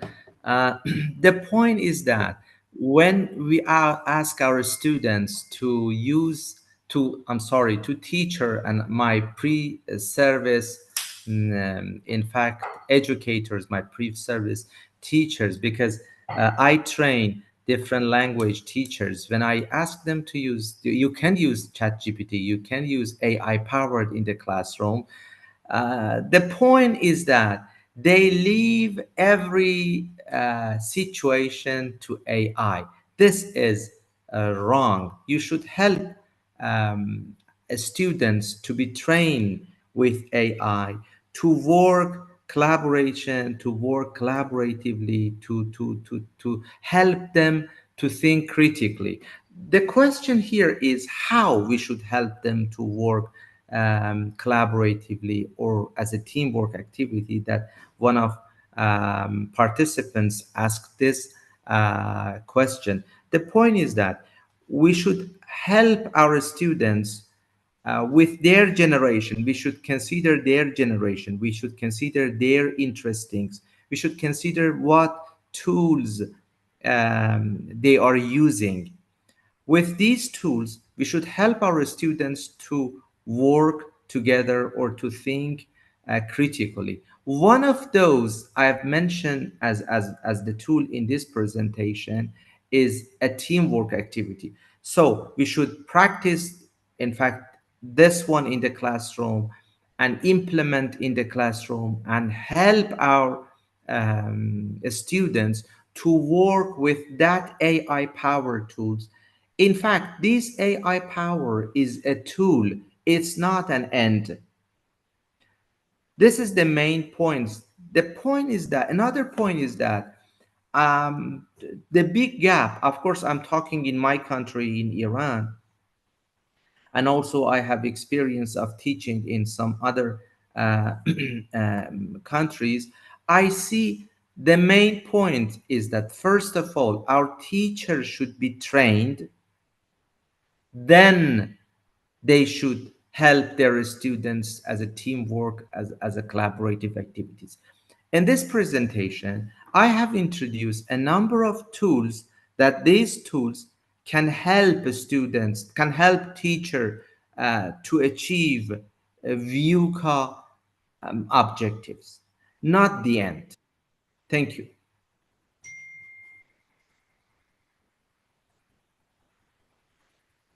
Okay, thank you. Go on for the second question. Go Yes. on for the second question. I'm sorry. Um, it is coming from Mr. Sofian Saiful Rizal. I guess he is from Indonesia. So He's the from question where? is He's from Indonesia, where? I guess. Indonesia. Indonesia, Okay. Okay. yeah. Um, with the technology of digital tools or artificial intelligence, many students who are lazy to study are more active to read books. They often open I AI. didn't get the point. Sorry. Can you repeat? Yeah, let me Can read you the repeat? question quickly. Let me read the question directly. So the question is how to deal with and educate students who are increasingly lazy with the existence of digital tools or artificial intelligence in this digital era. Your sounds echo. I can't hear your sounds clearly. Hello? How digital can you type here? Yeah. Okay. Let me How let me digital intelligence what?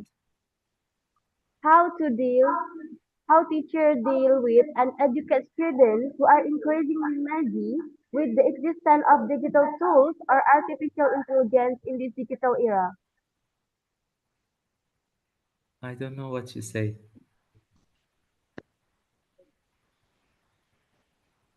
Can you type? Okay. Um, دکتر میگن که مثلا مشکلاتی که تو ایران هستش برای کار با مثلا هوش مصنوعی و دانشجوها Can you say چجوری in دارن کار English? میکنن. Can you Yeah, say English? Can you yeah, say in English? yeah. She's speaking about the problems that Iranian students are facing with using AI and the challenges that teachers have to compromise the problem. I think, yeah, what they get. Uh-huh. You mean you're talking about the challenges in Iran? Yeah. And the students are using AI and how they use AI and how the teachers can face with that problem of using AI, I think. Okay.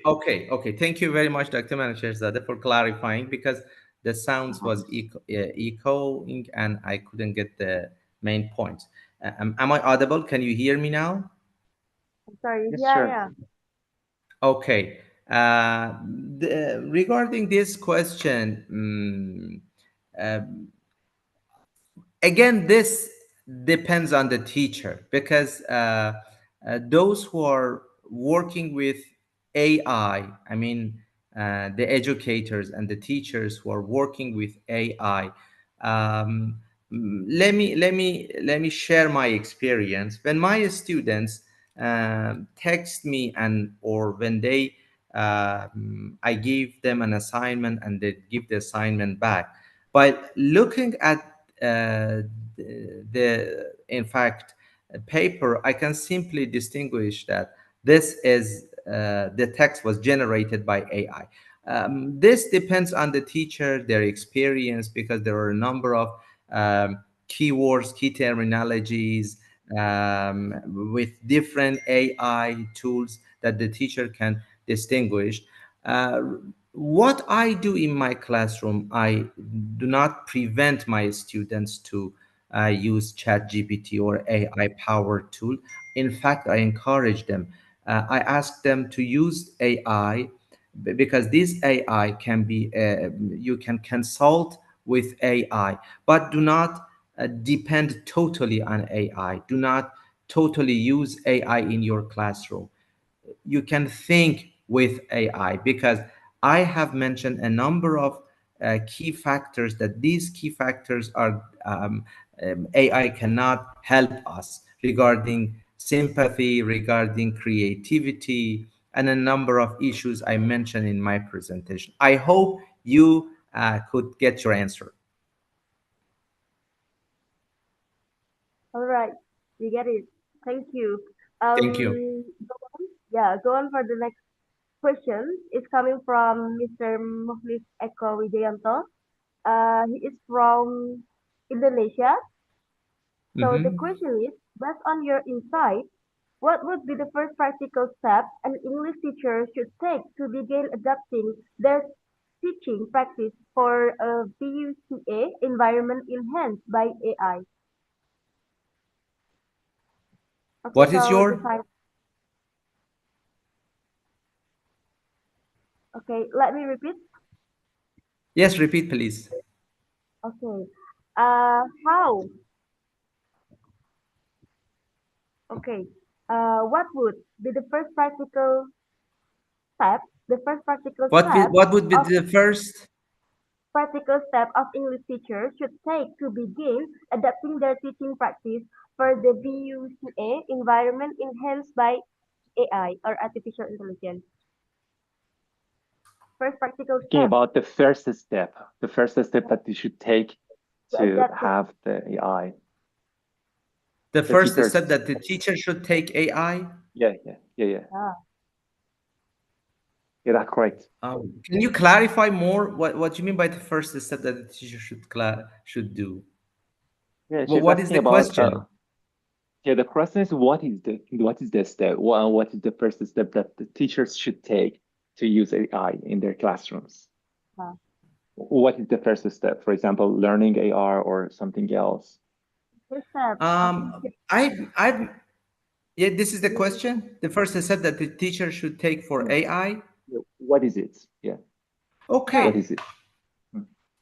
I mentioned in my I think I answered this question during the second round of question presented by one of Indonesian participants.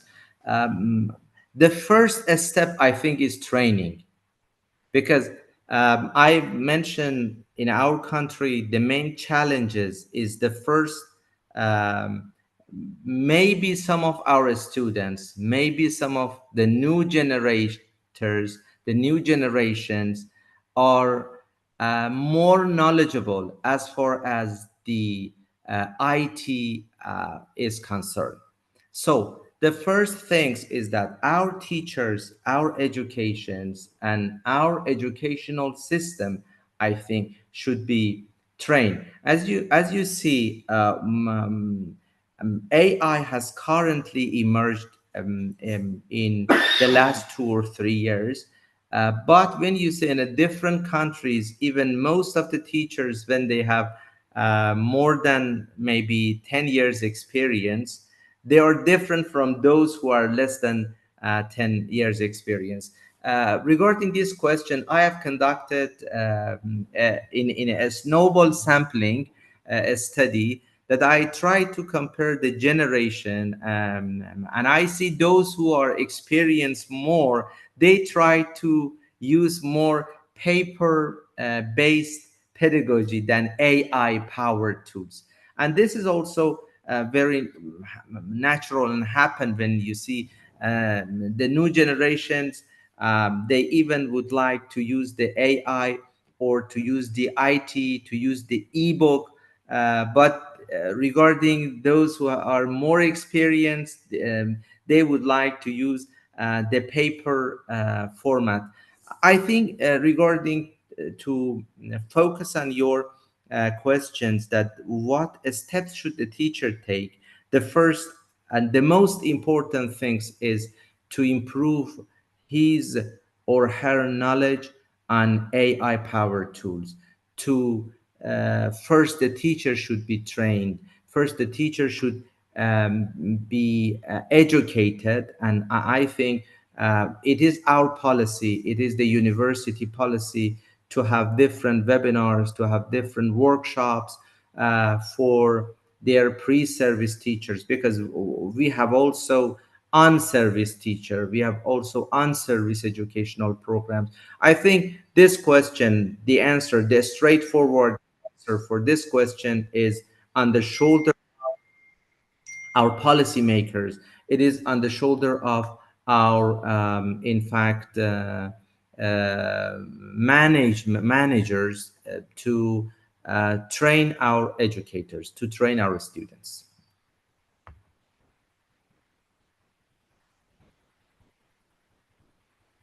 Okay, thank you very much. I think it's clear enough for the answer.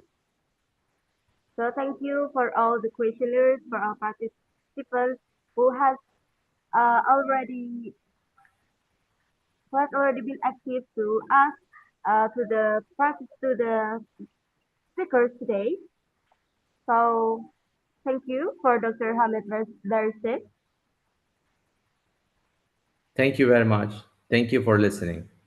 I am also available on WhatsApp and my email. If any question, welcome. Thank you very much. All right, thank you, Bye-bye. thank you. Okay, go on to the first session, everyone.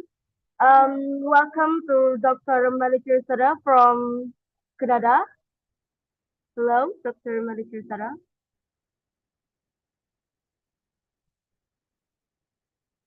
Yeah, Dr. Manoochehrzadeh. Yes, hi, I'm here. All right. I was looking for the key to open my microphone. Okay. Yes. You have time, 30 minutes to go to explain your presentation, please. Sure. Let me just set my time. Okay. I would like to present my presentation on the puzzling method, and speaking about the puzzling method and what it is. And let's have a look at the puzzling method. Today, I would like to talk about a relatively new and engaging instructional approach called puzzling-based instruction, or PBI. As the title suggests, the purpose of this presentation is to demystify the method and what it is, how it works, and why it matters. Our focus will be on how PBI contributes not only to language development, but also to building resilience by enhancing both critical thinking and psycho-emotional skills in learners. Let's begin by looking at what this method is really about.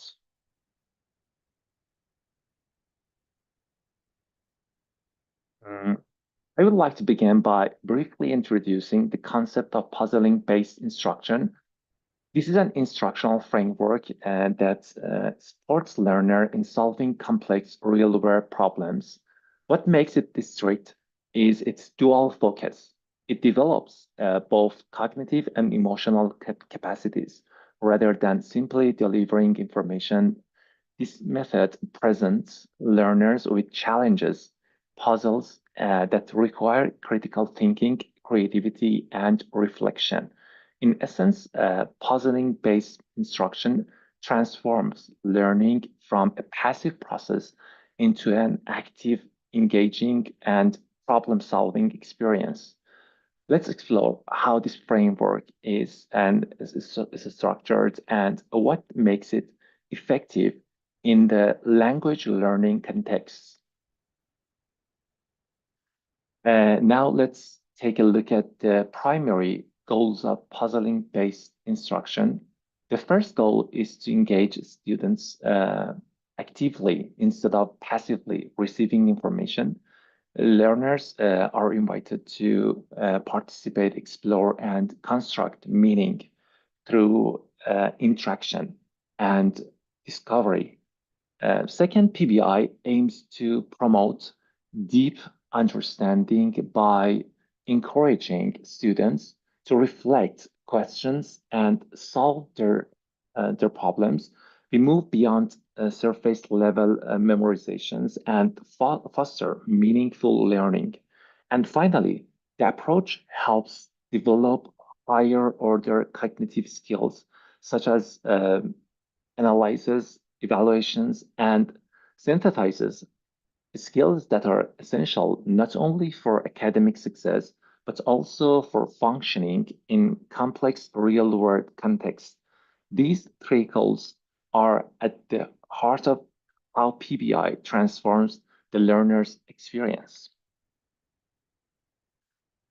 And this slide outlines the gap we identified and how the puzzle-based approach seeks to address it. First, the identified gap. Traditional instruction methods, especially in language education, often emphasizes memorizations and role following. As a result, students may struggle to apply what they have learned in new contexts or real-world situations.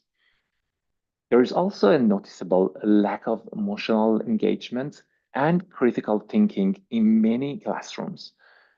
This is where the puzzle-based approach comes in, and it offers a more dynamic alternative by encouraging students to discover solutions, make connections, and engage in meaningful problem solving, just like solving a puzzle.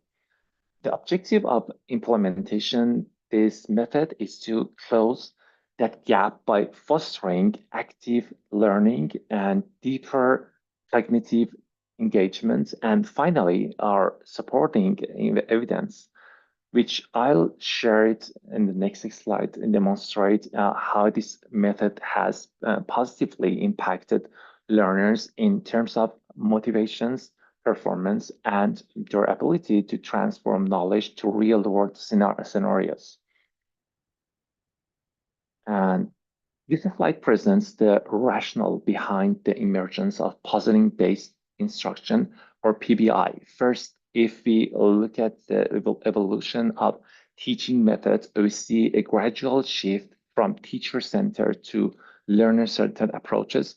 Traditional methods focused on passive learning, lectures, drill, and memorizations, but as education evolves, there is a growing demand for approaches that foster deeper understanding and promote independent thinking. This leads us to a research gap. While problem-based and project-based learning have addressed some of these needs, they often remain domain-specific, and a lack of emphasis on broader cognitive and emotional engagements. There is still a missing link when it comes to integrating structured reasoning with emotional and social development in learning. And what is puzzle-based instruction comes in. The essence of PBI lies in using structured challenges to active both cognitive and emotional domains. It's not just about solving tasks, and it's about building a skill needed to face complexity, uncertainty, and collaboration in real life. And now let's clarify how puzzle-based learning differs from problem-based and project-based learning. While all three approaches are learner-centered and emphasizes active engagement, the key distinctions lies in their focus. Problem and project-based learning typically revolve around real-world scenarios within specific subject areas. In contrast, puzzle-based learning uses domain-independent challenges, puzzles that requires abstract thinking, logical deduction, and collaboration regardless of the academic discipline. The purpose of using puzzles is twofold. First, to sharpen cognitive skills such as reasoning and analysis, and second, to build emotional resilience and learners persist through uncertainty and experience the satisfactions of discovery. Recent studies have shown that these approaches not only enhances academic outcomes, but also supports the development of higher order thinking and emotional regulations, making it a powerful dual impact method. And this slide highlights the key characteristics of puzzle-based instruction. First, PBI has a dual focus. It nurtures both cognitive skills like reasoning and problem solving and emotional skills such as resilience and empathy. Second, the learning process revolves around meaningful student-centered activities. These include questioning, reflections, and puzzle-solving scenarios that stimulate deeper thinking, and finally, balance is critical, and PBI carefully integrates challenge and support, ensuring learners and intellectually engage without becoming overwhelmed. And the puzzling method offers a wide range of benefits. It promotes critical thinking by encouraging learners to analyze, question, and make connections. It also supports emotional intelligence by helping students manage emotions and build empathy through collaborative tasks. In addition, it enhances communication and teamwork skills, which are essential for both academic and professional settings. Ultimately, this method prepares learners to face real-world challenges with confidence and adaptivity. The puzzling method is grounded in well-established educational theories. At its core, it draws from constructivist learning theory, which emphasizes that learners build knowledge through active engagement and experience rather than simply receiving information. Students are encouraged to explore, question, and construct their own understanding. This foundation supports the use of puzzles as tools for promoting deep and meaningful learning. When we break down the mechanics of puzzling-based learning, we see that it thrives on three essential pillars. The first is extreme clarity. Instruction are precise and the goals are well defined, giving learners a strong sense of direction from the beginning. A second, extreme participation.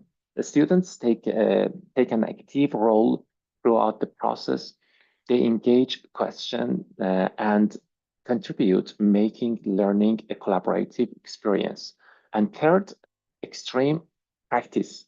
Rather than one-time exposure, learners repeatedly apply concepts in various ways, which strengthens understanding and long-term retention. Together, these elements create a learning environment that's structured yet highly dynamic. And let's now have a look at 7 core principles that shapes puzzling-based instruction in teaching practice. First, we begin with inspiring action through curiosity. When students are in class, they naturally want to explore and engage, and this principle harnesses that drive to spark deeper learning. Second, we focus on building language proficiency through meaningful engagement, especially in EMI concepts, where English is the medium of instruction. Language and learning becomes much more effective when, for example, learners are emotionally and cognitively involved in what they are doing. And these two principles lay the groundwork for curiosity and relevance, which are key drivers of learning in PBI models. Let's move on the next principles. Okay, and the third principle is about developing contextual, critical, and problem-solving skills instead of just receiving information. Students in PBI are guided to understand the context, analyze challenges, and find creative solutions. This helps them to becomes more thoughtful and independent learners. The fourth principle emphasizes making learning more energizing. PBI brings excitement into process by using engaging tasks that stimulate curiosity and emotional involvements. This boosts attention and helps learners stay more motivated throughout the learning experience. Okay, the fifth principle emphasizes the importance of tracking progress through regular reflection and assessment. In the PBI model, students actively review their own learning using tools, checklists, and feedback forms. And this self-monitoring helps them become more aware of their strengths and areas for improvements, promoting greater responsibility in their learning journey. And the sixth principle highlights the role of digital learning connected to real-world context. By integrating technology, learners engage in meaningful tasks such as researching and collaborating online or using educational apps. This not only enhances digital literacy, but also prepares them for practical communication and problem solving in a modern world. And the seventh and final principle is dynamic differentiation, which emphasizes flexibility in instruction. In any classroom, students come with diverse backgrounds, abilities, and learning speeds. The PBI model adapts to this by tailoring tasks to different proficiency levels, ensuring that strong, mid-level, and weaker learners are all appropriately challenged. Through flexible guidelines and varied questions, types, and differentiated assignments, all students stay engaged, supported, and motivated. This kind of adaptivity is key to inclusive and effective teaching in real-world classrooms. And let's now take a quick look at how the learning process unfolds in a PBI classroom, focusing on three essential elements: actively, types, and what activity you have, or provide examples and homework. First, the types of activity vary, and for example, from warm-up challenges and storytelling to group discussion and making, for example, real-life tasks.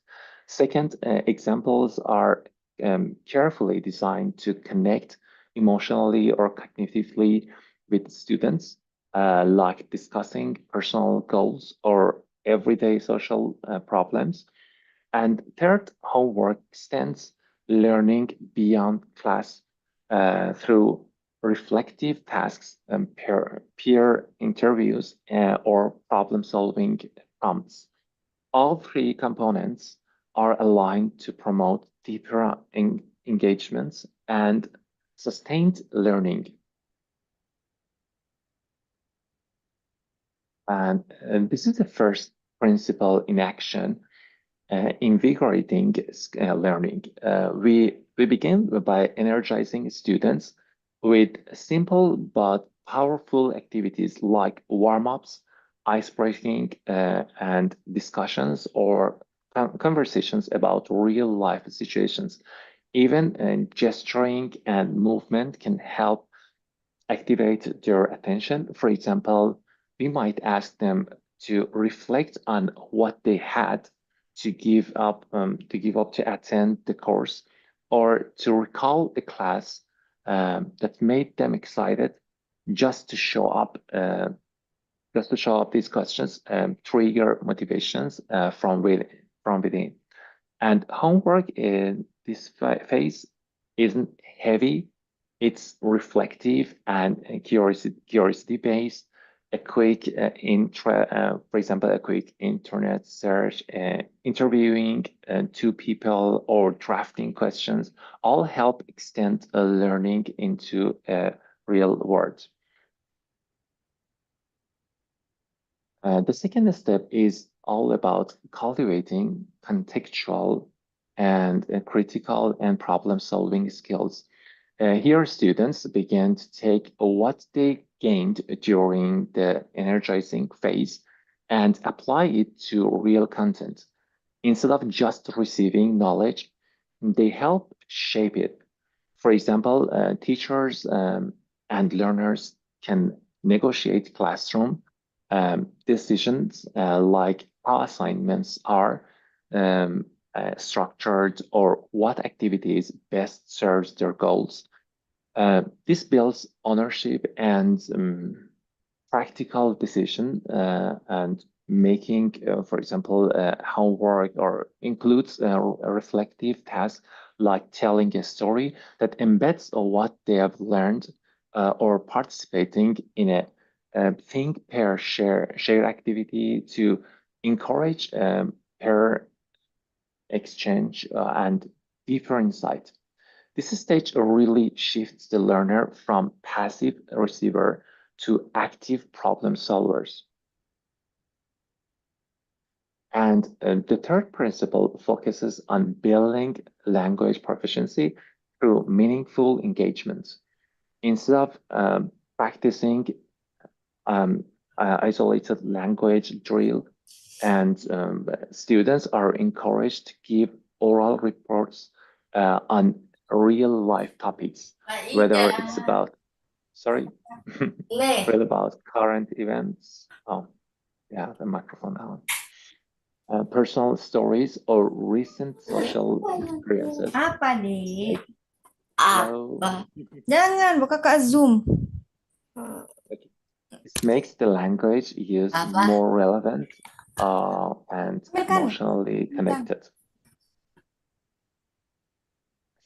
Nanti dah kalau mau main di sana. Okay. For Ms. Faizatul Kamil, please mute your microphone. Yes. That's okay. That's good. At the beginning, at the middle. Okay, thank you. Learners might reflect on objectives that matter to them, or discuss how understanding meaning in communication can shape their future learning. The homework tasks are equally purposeful. They invite students to think about the last time someone helped them understand a concept deeply, and what made that moment meaningful. This kind of reflection strengthens both language skills and self-awareness. And the fourth principle emphasizes real-world integrated digital learning.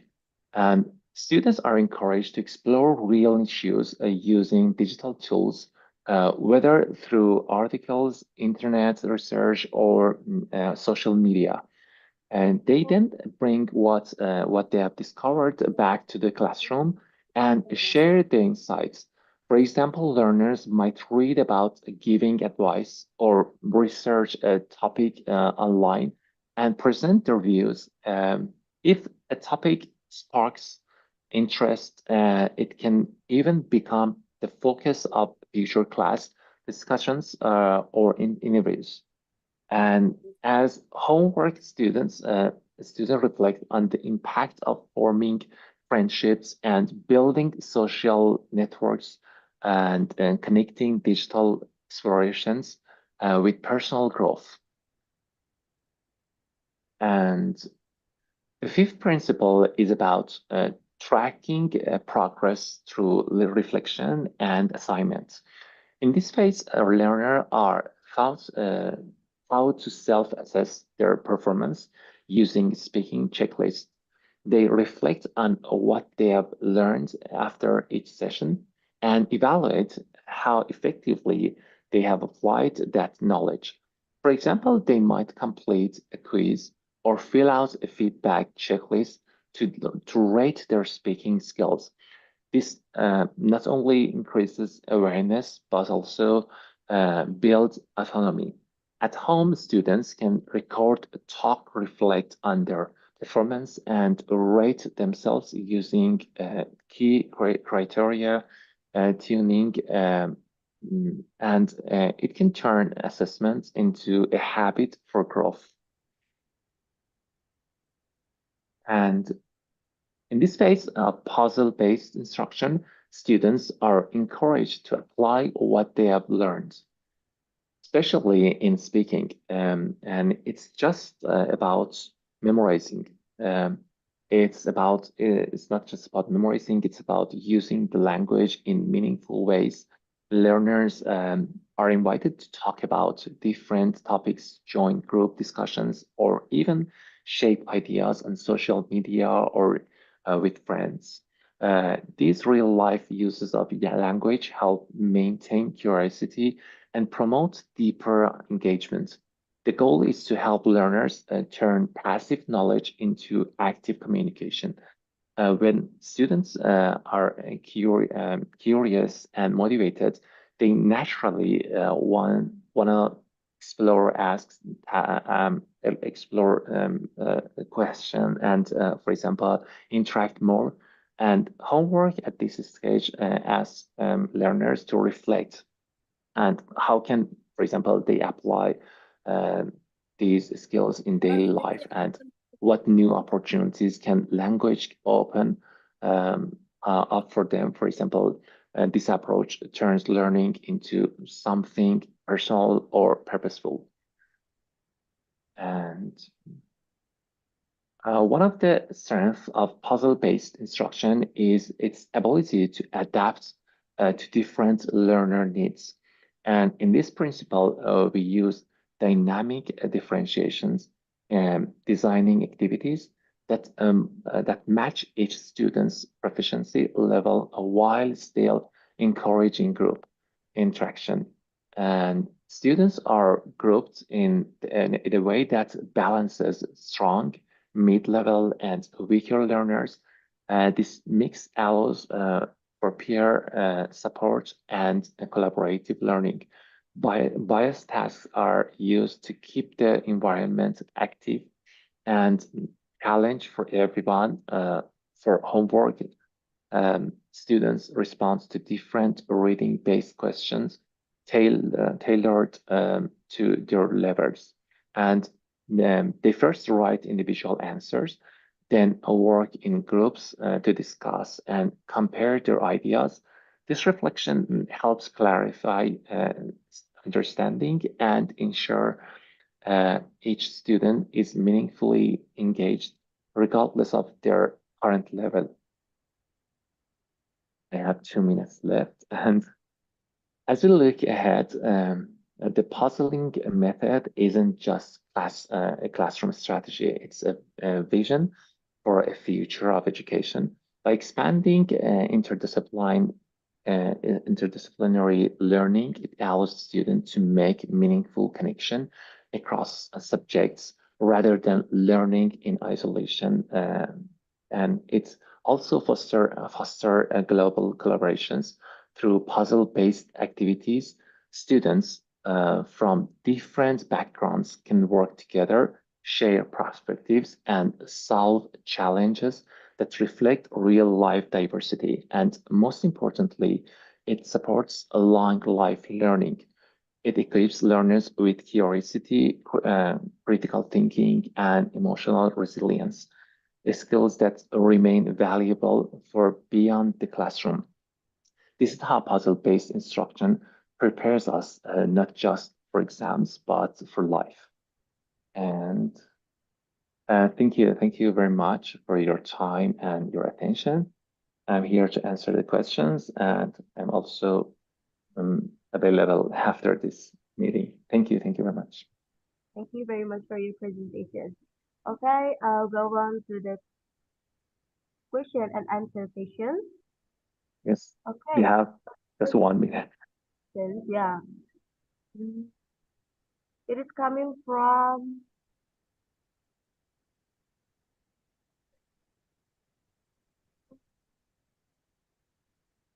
yang Sofian Saiful Rizal. Okay, it is coming from Mr. Saiful Rizal. There are two questions here. For the first question is, what is the difference for a teacher when using puzzle-based learning versus problem-based learning? And the second one is there any beneficial impact on students when a teacher use either one? Yeah, so Thank you yeah, for your question. Okay, answer for and yeah, the main difference between puzzle-based method and problem-based method is that in the problem-based method, we just focus on some special, for example, disciplines that previously the teacher has had chosen before the classroom. And in puzzle-based method, we have, for example, dynamic, we have a dynamic, sorry. We have a dynamic environment that, for example, teacher opens the class to the students, and they let the students to bring their, for example, their challenges and they think that they thought to the classroom, and then they decide what they will speak about. And the main problem is this one. And the good thing for this method of teaching is that, according to answer the second question, the good thing to use this method of teaching is that, for example, the teacher is free and he should just for example, come to class, but should just let the students to speak about what they are facing to that day. And in this method of teaching, the teacher shouldn't, for example, prepare some materials before the class. But the difficultiness of this method is that the teacher should be prepared to discuss about different ideas and should kind of, for example, having the management to control the class and to motivate the class I think as the person that should manage the way of the class to the goal. And it should the teacher should, for example, encourage the students to focus on their the main problem of the class and to solve it. Yeah. Is there any other question?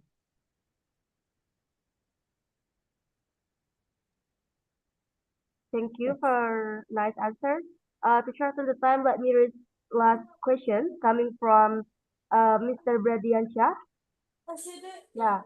So the question is, interactive learning approach, such a puzzle-based learning that you have described, are expected to increase student engagement and critical thinking skills. However, each method has its own advantages and limitations. Then the question is, in your opinion, what are the main weaknesses or challenges that may arise from implementing this method in the English teaching and learning process? So for Mr. Oh, it was great. It was a great question because I have been experiencing this teaching and this method of teaching about more than 10 years, and the main problem that we're facing with in Iran, especially in Iran, is that we cannot find the teachers that can adapt to this method of teaching because because teachers are looking for some fixed material, some fixed classroom, and they would like just to and not they wouldn't want to be very flexible, and they wouldn't want to change every classroom. And the main problem is this one, and because of that problem, I suggest that we can have this method. We should first implement this method in a school because at schools, for example, we have a 1 year studying and working with the students and teachers, and it's not very useful, for example, for short-term courses. And I think starting with that point is better. But the main challenge is to find teachers that accept to teach according to this method, because it's not clear. And for example, maybe the teacher face a lot of problems, and then that's the problem.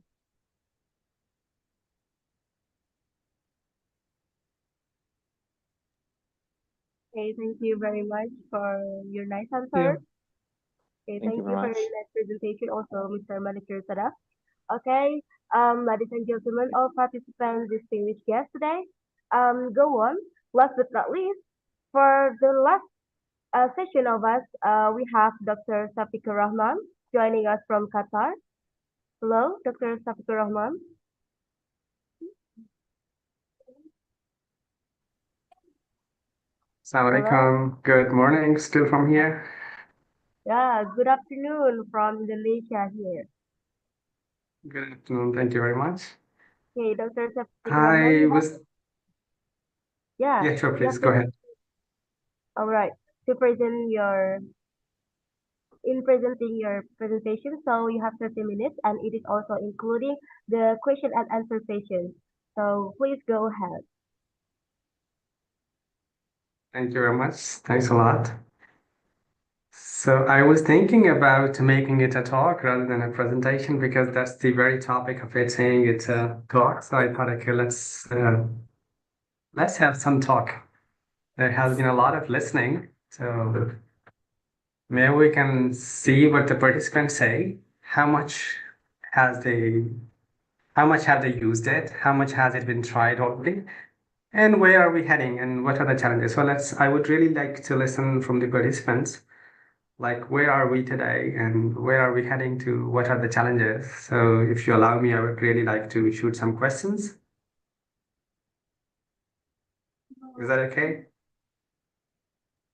Okay, so our participants, you can have questions about what are your challenges in practice activities. Explain the questions, and people can even like unmute their mics and talk, and they can put it in the comments as well. So that's how we can start, and then later on we will get a bit more into details. Is that fine? Yeah, it's fine. So for our participants, you may share your challenges and future trends of technology and Sure, space. I'm sharing my screen in a minute. Okay. Yes. So you can directly speak up. You can turn on the microphone. Participants.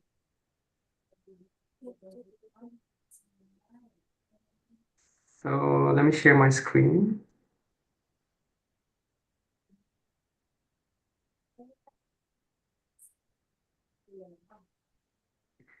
That's the first question. I would really like to know, like, how do you use AI for teaching and learning? Some of you are teachers in here, some of you are students in here. So let's see what kind of uses are you having? What kind of tools are you using? So we can start from here. We can move forward. Okay. For Mr. Saiful Islam, you can directly turn on your microphone.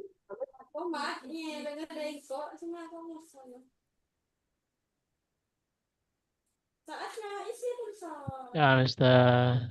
Syafiq, thank you Yes, for please.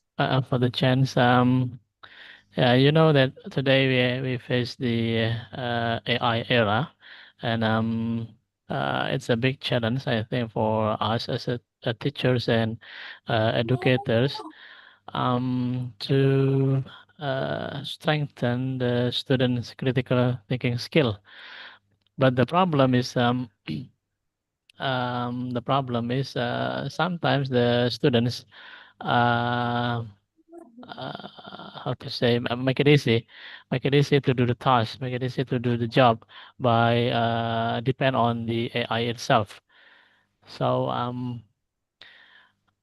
I don't have idea actually how to use AI effectively and efficiently. Basically, maybe Yeah. easing their own jobs. Yes. Yeah. Kinda. Yeah.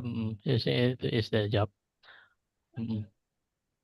But is it having positive effect or negative? It's Yeah. like Yeah. It's like a knife. Yeah. it's gonna be useful for good people, but it's gonna harmful for bad people. So That's right. Yeah. how to balance that actually. Okay, good idea. Thank you. Thank you. Let's hear more. So, I mean, how do you use it? Like, what kind of tools do you use? What kind of things do you use? And like, what do you like doing it when you're using AI? How do you feel about it? Like, so let's say we have an AI. So how does it help you? How is it helpful?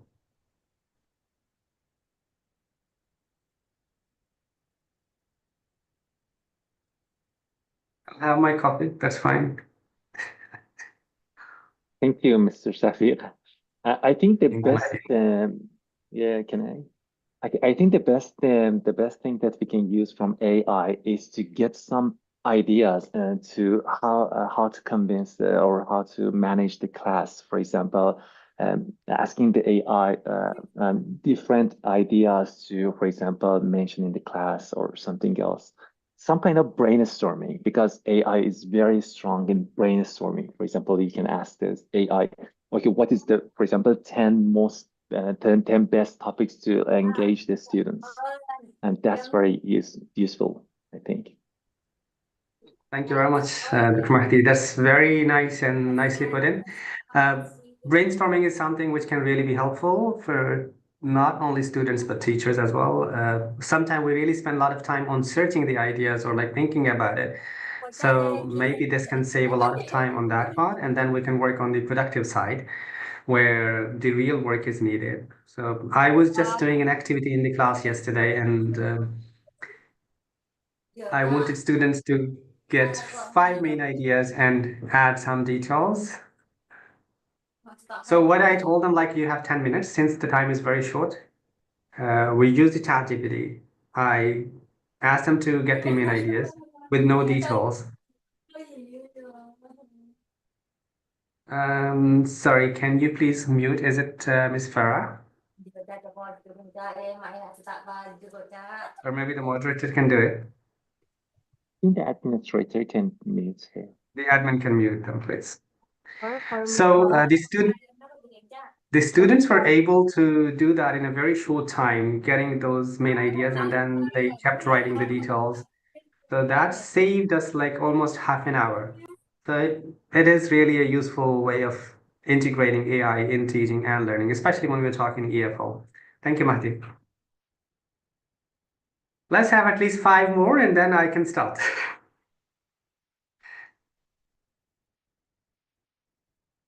You can put in a comment even, that's fine, like in a, you can write a comment.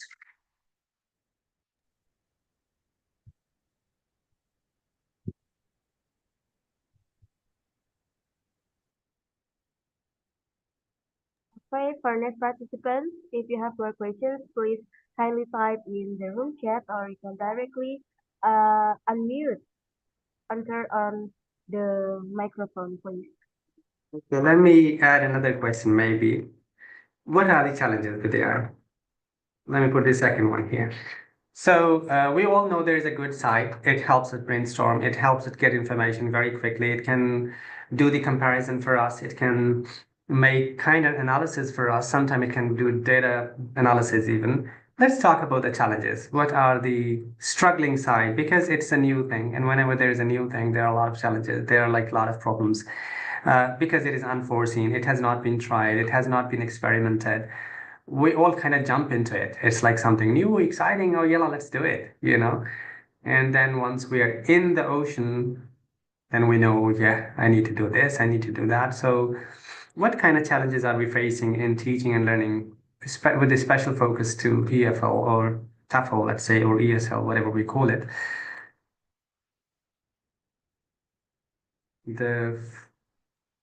The platform is open, please. Yeah, the main channel, the main channel, I think, is that it's not always true, because it's thinking according to the machine, but maybe the sentences or the thing that it says, it may be it may be wrong, and it's the but the problem is that it says everything definitely, and you think that okay, it's sure, but I can use it, but But when you check in a real world, you see that native speakers don't use, for example, data structures.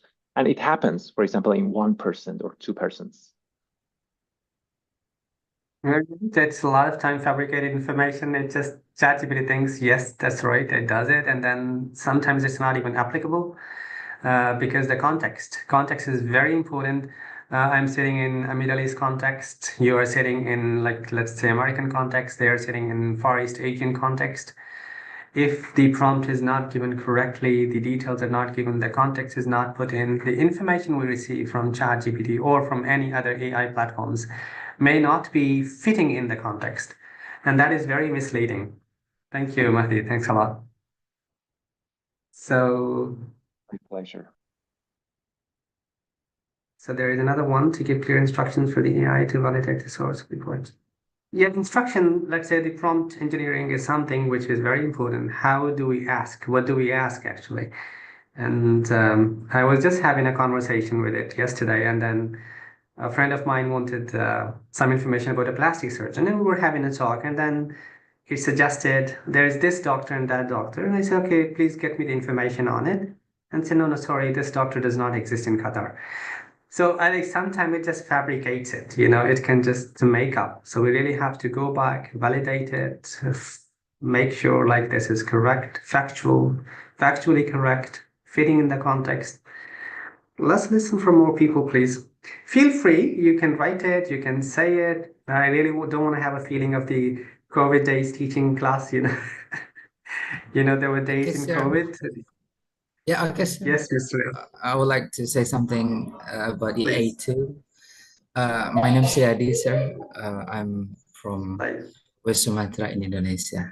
Sir, in my class, I found that very difficult for students to academic writing skill. So in writing skill, so they only put the ideas and construct the paragraph becomes one essay, but the contents of ideas are normally not based on their thought. So that's a big problem. So they can find some information to AI and then construct the writing.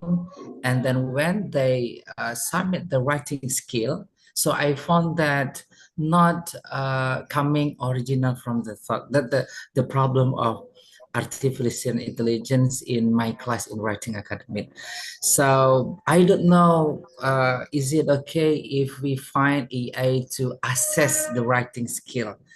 So that more consideration to make the student feel what they doing in the task will more original than EA. That's my consideration, sir. Thank you so much.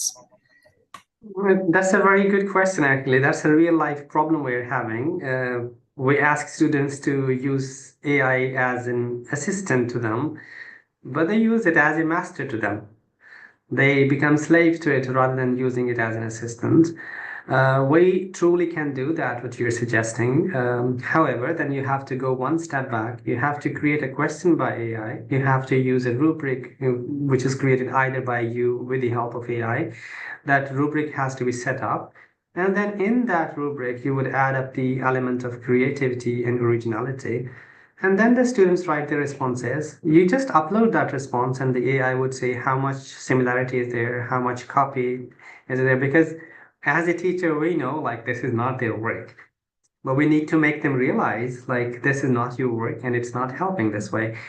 So if you do follow all the steps, the question is created, the rubrics are embedded, and then you just upload the sample. It will give you the like how much has it been copied and how much originality is there, and then that makes it pretty useful. I would say I would go back to your first point when you said the framework.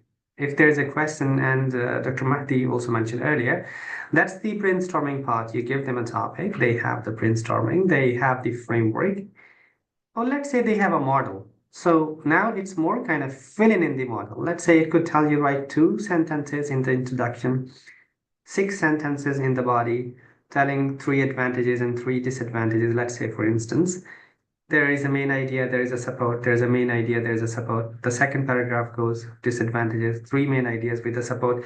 So you give the framework before grading and just put it in. It will do it for you. We have used it and it's been very helpful. However, originality is a challenge and the students don't understand the nature of it, but we really need to make them aware. I think awareness is something which is very important here. Making them aware of the opportunity. Are they using it or they are misusing it? And I believe in your context, it would be easily understandable for the students. Sometime in our context, it becomes very difficult because the students are very privileged. They do not understand the importance of learning. However, let's go to the developing part of the world. I think students do know the importance of language improvement or the confidence they require. I mean, they would use it as an assistant. I always tell them, like, use it as an assistant, not as a master. So you are the one to master it. Don't be a slave to it. So I think that's like the key. Thank you. Right. So thank you very much for the participation. I would like to share what we have been doing in classes, and I really wanted to have more active participation. Actually, I had a activity which was based on speaking. I would like to start with a very small example of using AI for speaking skills. And I would start with a very personal one. My daughter, Mariam, she's the youngest one, and she's 5 years old. So we have an AI storytelling, me and Mariam. So the first time she was asking AI to tell her a story. So AI told her a story and then finished it. And in the middle, she interrupted. She said, like, I know what happened next. So then Mariam continued the story, and then she kept telling, and then AI was listening. And at a point, then AI told her, like, oh, wow, it's a nice story, Mariam, you made a very nice ending, and blah, blah, blah. Afterwards, whenever we have a conversation with AI for storytelling, so AI starts the story, and then it asks Mariam, what happens next? And then Mariam continues, and then they have kind of conversation in a story. So I was kind of influenced from that experience. I brought it to my class. I said, okay, let me try it in a class. It was very not working. So sometimes, like for example, Mariam is older, 5 years old, but English is her first language. So the kind of conversation she had with AI, I was not able to bring it in the class, in the EFL class. So sometimes we really have to work on a context. Then I changed the context. I had we're having speaking exam these days. It's just 3 days back, like it was on Sunday Sunday, I believe. So I gave them the topic. So they are having 2 debate topics. So the topic is like animal testing should be illegal. This is one of the topics. And the other topic is recycling should be required by law. So I asked every student to take a role A or B. One person is doing the pros and one is doing the cons. And then you switch the roles with AI. That worked very well because that has grades and incentive. So sometimes when AI is linked with an incentive in the class, that can bring a lot of change. So the students who were very disinterested to talk to AI for a story, the same students showed a lot of interest. They did practice, and I have a PowerPoint. It's a detailed one. I really don't want to share it. I want to make it more kind of talk. So the students had sometimes, I would say, a hesitation when they're talking to people, maybe to me, to another partner, having those complexes sometimes. Maybe I would be judged.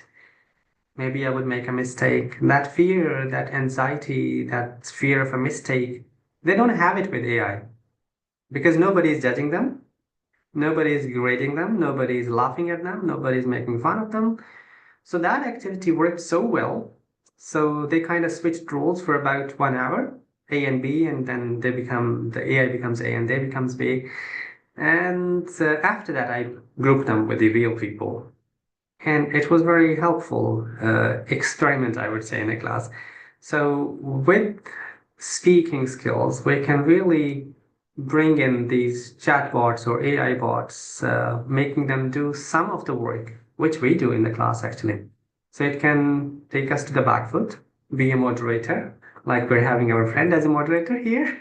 So we, rather than doing it or drilling it with them, we become a moderator and just follow up what they're doing and how they're doing.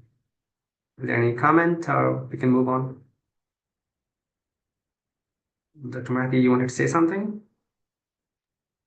Excuse me, may I say something? Please go ahead. Okay, thank you, Mr. Syafiq Rehman. I'm Safiana Syafiq Rizal, Mr. In this digital era, there are many problems with our students when they use with AI. What is that the problem? All of our students lazy to read book. Because of why? Because our students when get a difficult question or he don't know about something, he just go to he just use AI. And then what about you? Is there a solution to our crime learning in this era, digital era with AI? Get you our questions?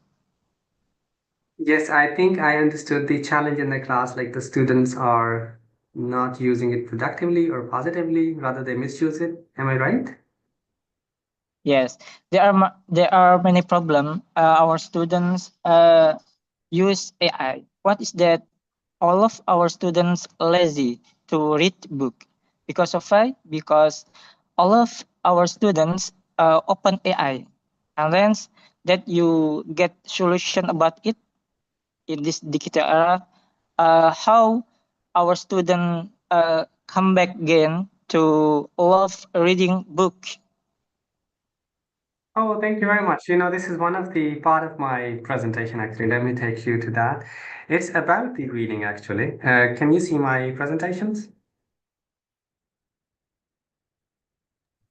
Is Yeah, it? we can. You can, right? Right. Okay, cool. So let's say like we have two platforms which we are using for reading skills, actually. There is one X reading and there is one M reading. Making students read is something a real challenge. So what we have is like we assign a book. It's an online platform. It's progressive. It does give a lot of freedom to students to choose their based on their interests. They can choose a smaller book. So we put a lot of restrictions in the beginning. For example, the platform we're using is X Reading. It has about 15,000 readers, which are graded, starting from A1 to B2, because C1, C2 people don't need the graded readers, so they can, I'm talking about CEFR levels. So the students, the population we're having there between A1 to B2, they enter at A1, they graduate at B2 level. So for example, I'm teaching a B1 level this time. So what we do at the start, we add 5 books for the students. Each book has restrictions. So we say like the student can choose a book which is between 3,000 to 5,000 words. A student can choose what else? Number of words, the difficulty level. The topics will leave it open. They can choose any genre they want. They can choose any topic they like. And then the platform shows progress, how much progress they're making, how many words are they reading, what is their speed. We have conducted a whole case study research on that. It's under review as of this date. It's not been published yet, but hopefully soon it will be published. So I think for reading, we can integrate those online platforms rather than bring in a hard copybook. Sometime we're pretty old. I'm pretty old myself, like a lot of us, like teachers. Well, I used to read. This was more fun, you know. I get a feeling of the book, the paper, and the cover. Lalan, get out of it. So we really have to relate ourselves to the learners today. They are born with devices, they have access to digital devices, and then when we want them to read the books, which or the way we liked it, maybe it's not working. So I think we have to maybe realign a bit ourselves with the modern needs. So integrating online learning platforms, online reading platforms are very helpful. We've been using it for 2 years. And in the first level, like we introduced, the students went to ChatGPT. So we gave them a book. It's like, ask ChatGPT, like, give me the answers for the quiz for this book. The ChatGPT doesn't have it. Those books, those readers are not public. They're not published anywhere. So these platforms are very secured. They have no clue. The students who used ChatGPT, they all failed, and the students who read the books, they passed. So we kind of taught them by punishing them, like this will not work. And then on top of that, we have a mechanism of dishonesty and plagiarism. Like if a student does it first time, we issue them a letter. Second time a letter, third time out of the university, get out. So, and we told them from the very beginning, if you're maybe like earlier I said incentivizing, but on the other side, penalizing in parallel to that would be very helpful. Yes, we incentivize students when they use it in a good way, and we punish them when they do it in a bad way. So there is some kind of compliance and rules and regulation that would help to make them aware that how do we use it. So I think progressive reading platforms where, for example, a student finishes this book, the platform will suggest books based on his or her interest and the difficulty level the student is going on. So I believe they are kind of good solution. Anyone would like to add something here? Any questions? Any more questions for all the participants?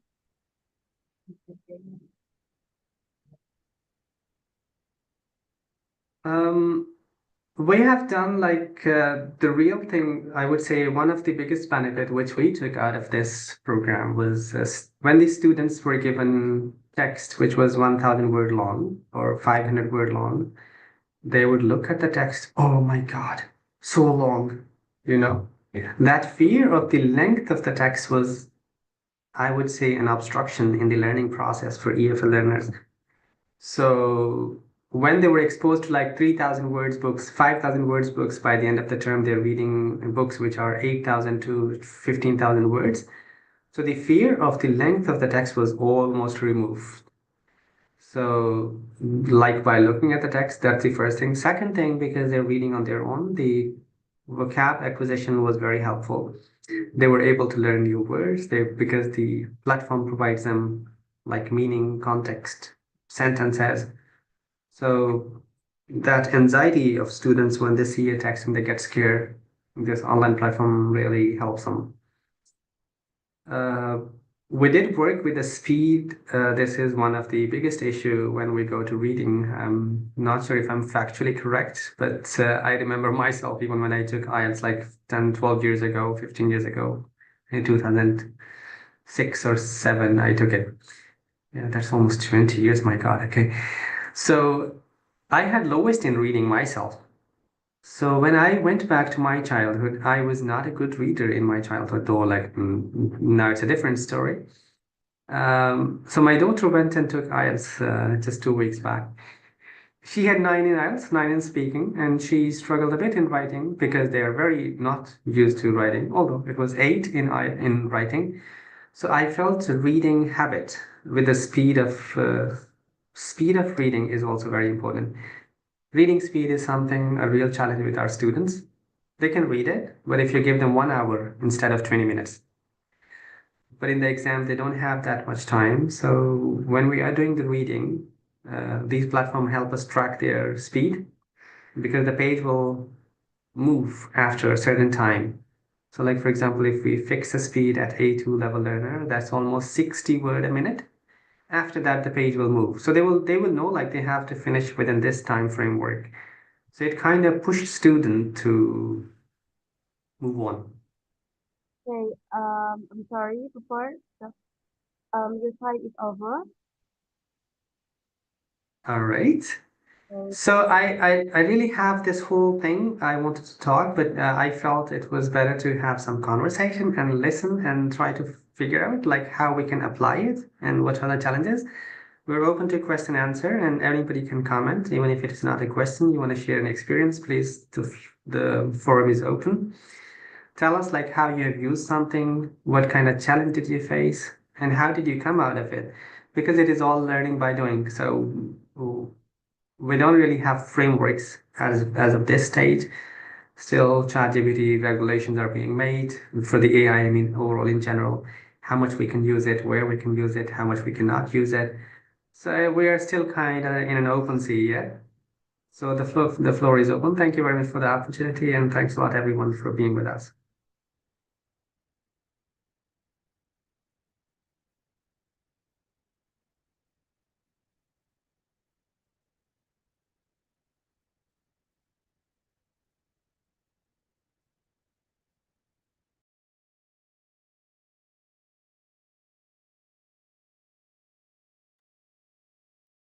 Over to you, moderator, please.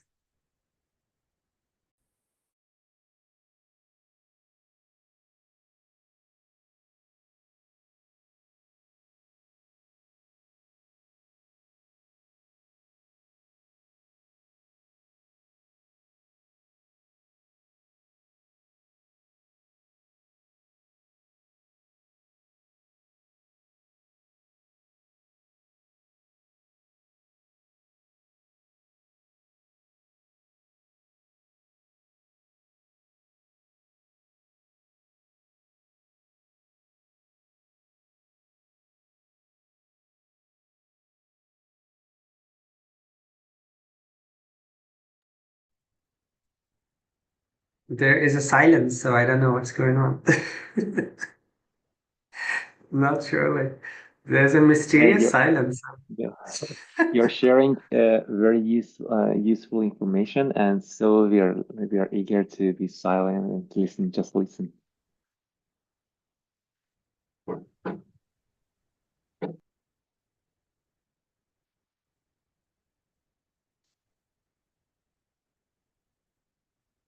I was saying earlier, like during the COVID days, it was a challenge to teach an online class. You know, the one of the days I went in, I joined in the class, I said hi, everybody said hi, and after that, everybody was present, but nobody was there.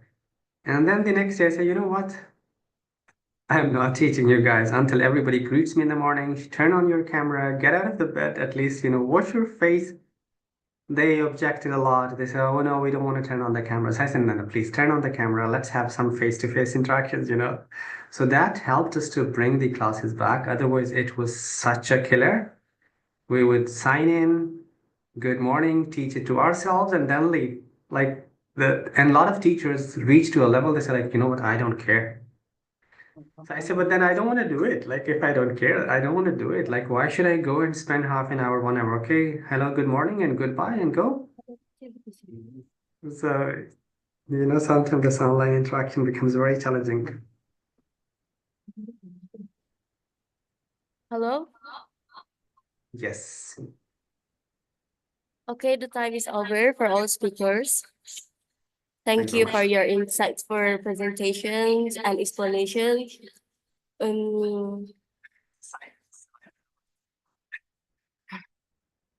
Yeah, so that brings us to the end of today's talk.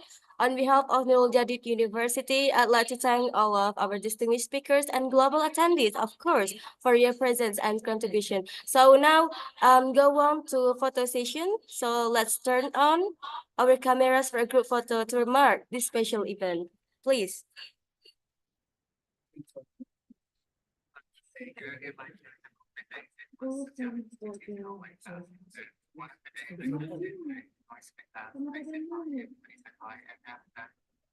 So once more, please turn on your camera, please. All the participants.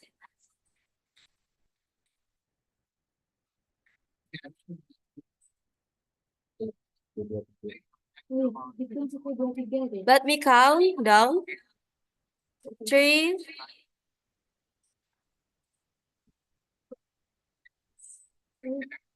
Sir.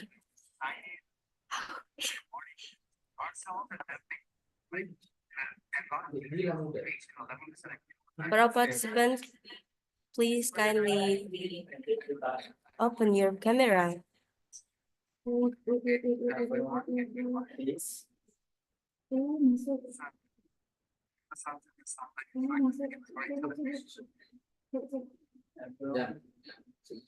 We needed this one before.